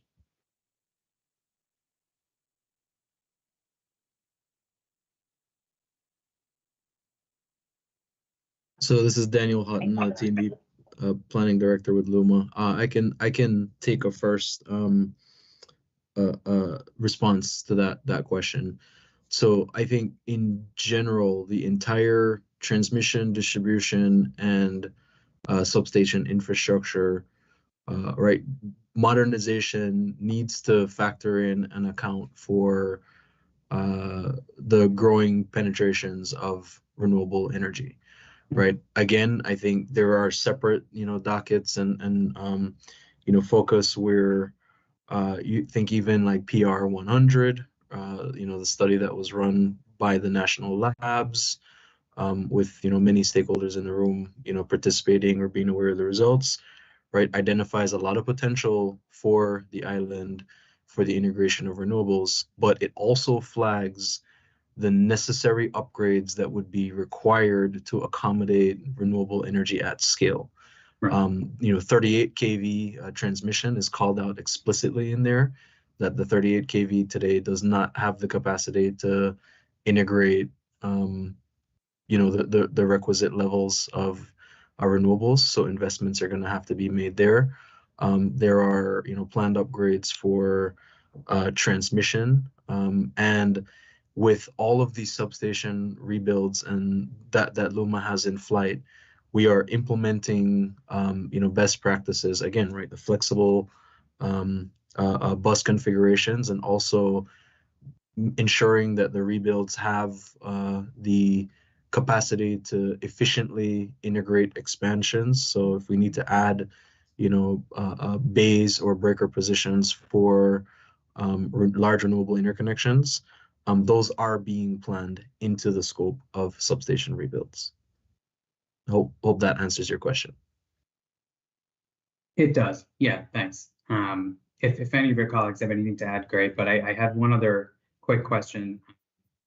The substation improvement plan includes improvements to substations, a lot of which are located near existing thermal power plants, many of which are scheduled to be retired in the next few years. My question is, how would power plant retirements affect the plan for affect the design of substation improvements?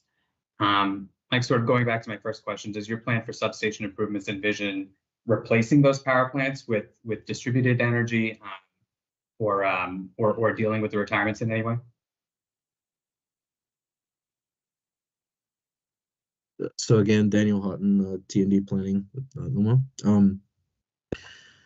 There is another ongoing effort with the integrated resource plan that contemplates the potential future scenarios with shifting generation profiles, right? Integrating resources that are necessary and retirements of resources that are planned. And the integrated resource plan is developed in conjunction with transmission studies and assessments. And so those efforts are being, coordinated.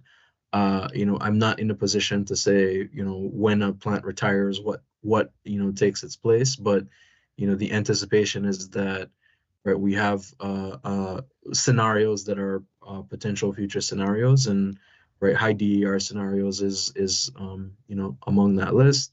You've got the targets for renewable growth and interconnection, right, to get to 100% renewable scenarios, and you've got a number of other scenarios that are being evaluated as part of that assessment.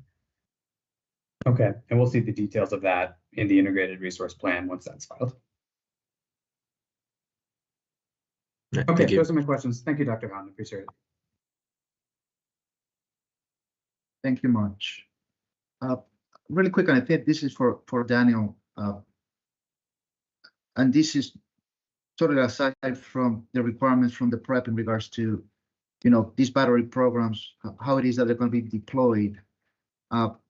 So Daniel, in regards to transmission planning, are there any kind of transmission plan coming from LUMA where, you have power flow analyses, you have dynamic static studies that will identify the need of the system, and battery placement will be a function of that need? So right now we're looking into is very dependent on cost. That's definitely true. But then moving forward, do you have any kind of studies that you're doing so these power flows will provide an indication of where the needs are and how those needs should be met?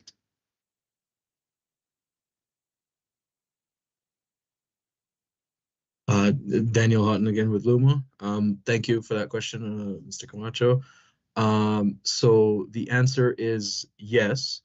LUMA has been active over the last 3 years, spending quite a bit of effort updating and representing the physical grid in our digital models, right? So I think I presented in the past on the challenges with, right, asset records, like I talked about, right, substation, layout configuration, standards and drawings, and we've made a number of improvements to our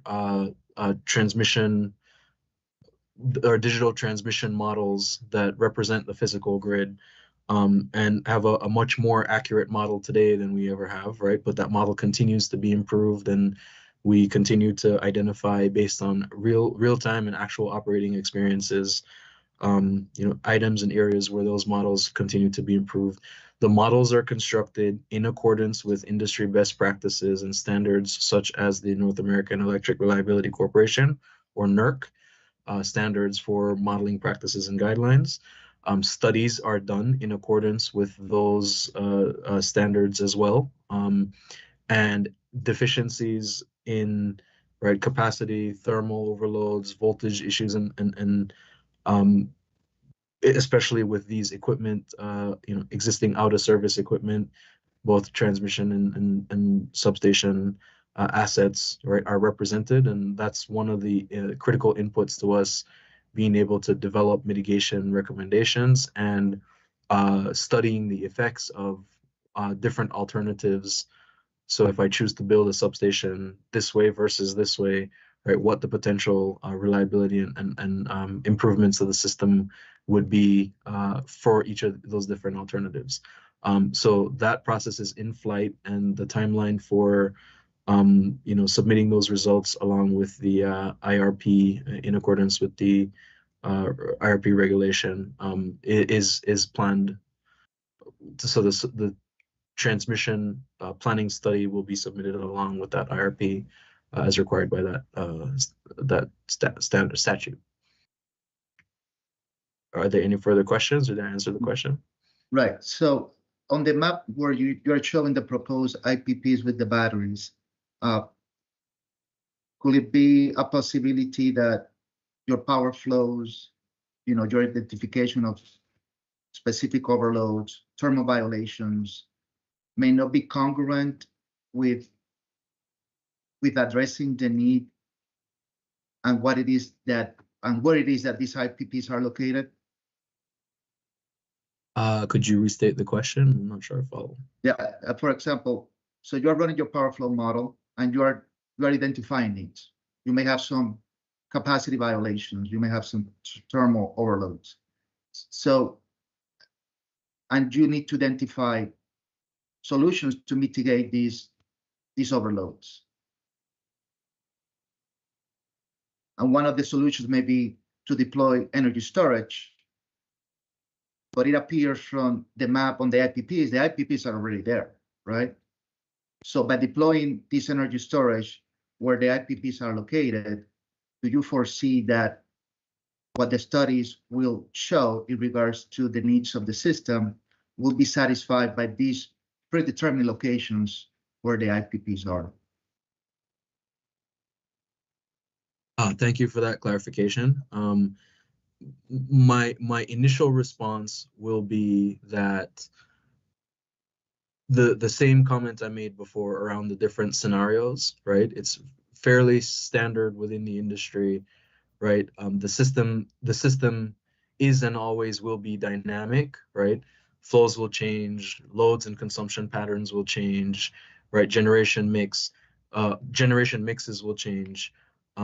You make assumptions on generation dispatch and look at sensitivity cases, right? Look at high load scenarios, high generation output scenarios, low load scenarios, low generation output scenarios, right? It's a variety of factors that have to be assessed and addressed in order to make a recommendation and drive prioritization on, well, this project addresses, these multiple scenarios, so this is a must-do project, versus if this scenario materializes, then this project becomes necessary. But I think in general, right, you do the studies and analysis, you address your scenarios, you identify projects and potential need, you identify what it would take to actually scope and construct that project. And then if the scenario you expect to materialize does materialize, then that would drive projects higher or lower in the priority list. And this is also a reason why, cases and studies have to be built not just looking at current system, current year configuration, but future system and future year, anticipated conditions as well, right? To capture all the shifts in load generation, consumption patterns, distributed energy deployment, things like technology adoption, like electric vehicles, electrification. So it is a core function and competency of planning organization to be able to look at, address, and make those recommendations, and provide the solutions for Mr. Gignac and the folks operating the system to be able to handle potential scenarios that they will experience in real-time operations. Usually your power flows do you update them periodically? What is your cadence into how often you update these files? The simulation files. So thanks for that question. The power flow models are updated essentially continuously as the system evolves. So if I'm looking at a case or a scenario for next month, right, we have reflective or referenced data and details from real-time operations and what's happening in the field. Equipment that's in service or equipment that came back in service is represented to its current configuration, and then you make your assumptions. And today we are again, in line with industry best practice, we are doing a wholesale model update every year, looking at future year cases. So it's this year we're building a case for next year and for five years or beyond 5 years, to be able to address current needs and issues, ensure that what we're doing is able to resolve those current needs and issues, and then looking at those future years to make sure that the projects and recommendations that we're implementing along the way do solve the challenges that would be anticipated based on the expected system topology, loading, and generation mix in that future year scenario. Yeah. Appreciate the feedback. For the participants, if anybody wants to articulate anything, please raise your hand. So I'll give you a minute. And I wanted to finish, somebody mentioned the issue of timing. It's a stabilization plan, but it's a priority. It's like we need to get it done soonest. And if possible, we wanted to go back a little bit to the front-end transition period. And during that time, Luma submitted a system remediation plan with plans for a remediated state for vegetation management. That was a remediated state was established to be articulated, represented by Luma to be second half of 2026. And part of those activities was reclamation of right-of-ways. And now what we are hearing, at least from the vegetation management reset, which my understanding is that it has some kind of right-of-way reclamation, that should finish by 2028. So maybe somebody can explain what is the delay from the original representation from the front-end transition to what we have right now, so we can get a better understanding of why an activity that has so much impact in reliability is being delayed at this time.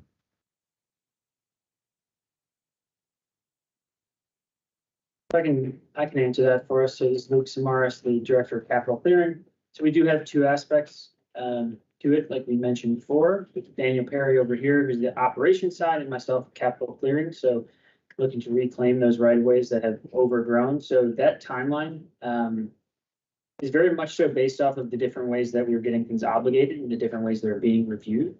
So right now, all we have obligated is out of the 42 general projects is San Juan Group A. So that is where we're working, and we do break those projects down to prioritization when it comes to reliability and trying to fix that as quickly as possible. But the actual projects themselves are being submitted to FEMA, reviewed and obligated, and then those reviews vary depending on non-sensitive or sensitive areas and voltage and a lot of different things to how those are coming into Luma to actually do the clearing in that timeline.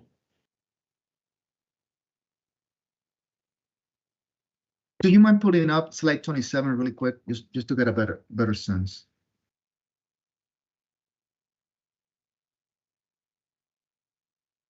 On the screen, I don't know if somebody have access to the screen.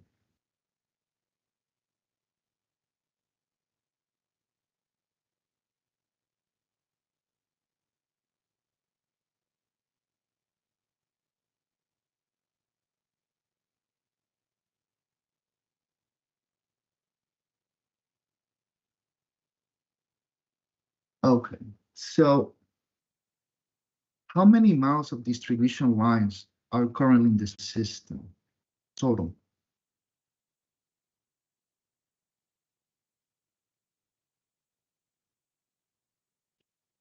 Roughly, there's 13,000 miles of distribution line. 13,000. And the proposal is to do about 650 miles a year.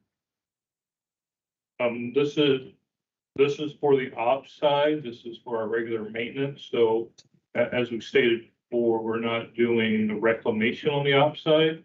This is just a supplement to what we're doing, Mr. Smart's doing on the capital clearing project. You know, as we're working, we realize that, you know, the reclamation can't take care of everything. So we're supplementing on the ops side about this many miles a year. You reported to the Bureau that you reported this recently, that for fiscal year 24, you completed between federally funded and OPEX 980 miles of distribution lines. So let's just say that is that the projection between federally funded and OPEX that you're going to be doing every year, about 1,000? No. For ops side, we will be doing about that much between distribution and transmission. Now, the federal clearing project will be doing a lot more. Smarts can talk to how much the federally funded work is projected per year. And before we go into To that, I just want to clarify that the number that you put forward, the 900+ miles, is the combination of the miles that was completed from the operations side and the capital program that was associated specifically with the Hurricane Fiona, I think, if I'm not mistaken. So somebody can correct it for the record, but this is not part of, it was not part of the larger vegetation clearing program, which we'll be explained here by Mr. Samaras. So between OpEx and the clearing program, what is the expectation? How many miles you should be doing on a year? Knowing. So what you're saying, Julio, is that those federal funds were associated with an event during fiscal year 24. Did you do any work under the vegetation management reset?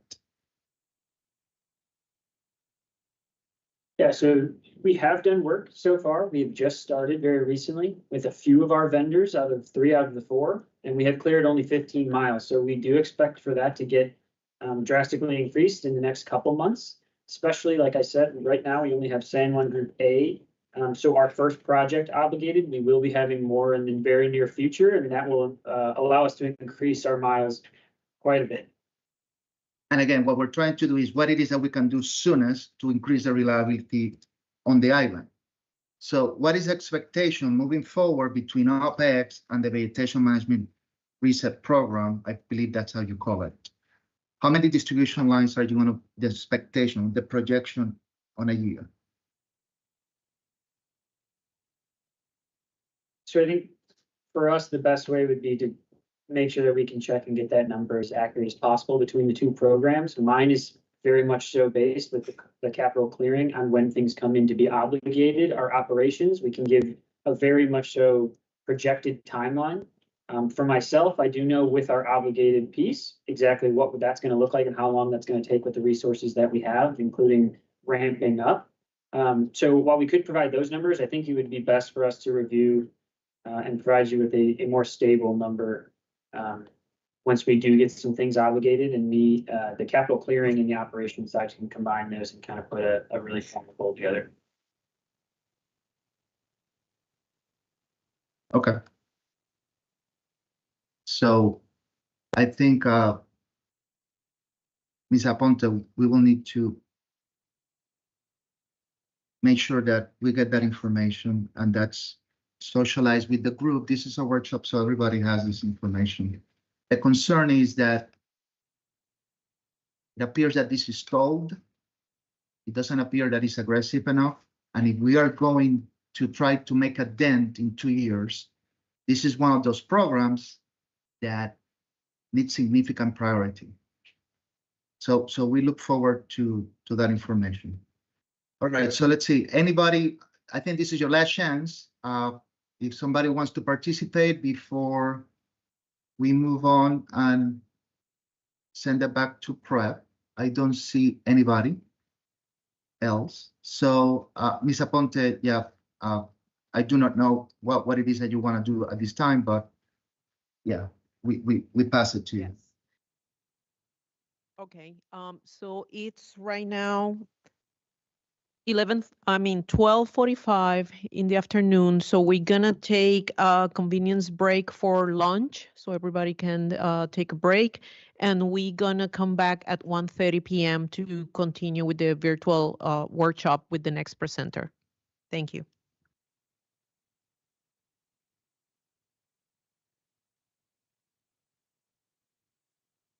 Yeah, Attorney Laura Rosas, this is Commissioner Torres. Luma is dismissed unless you want to maintain some representatives.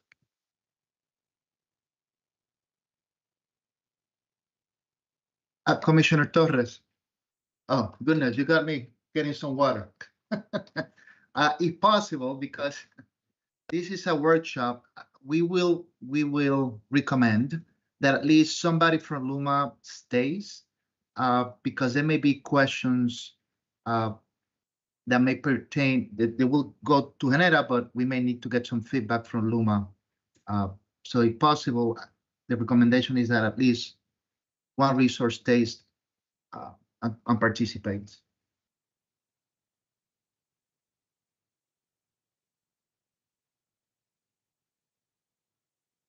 Sí, pues entonces retornamos a la 1:30 para continuar. Gracias.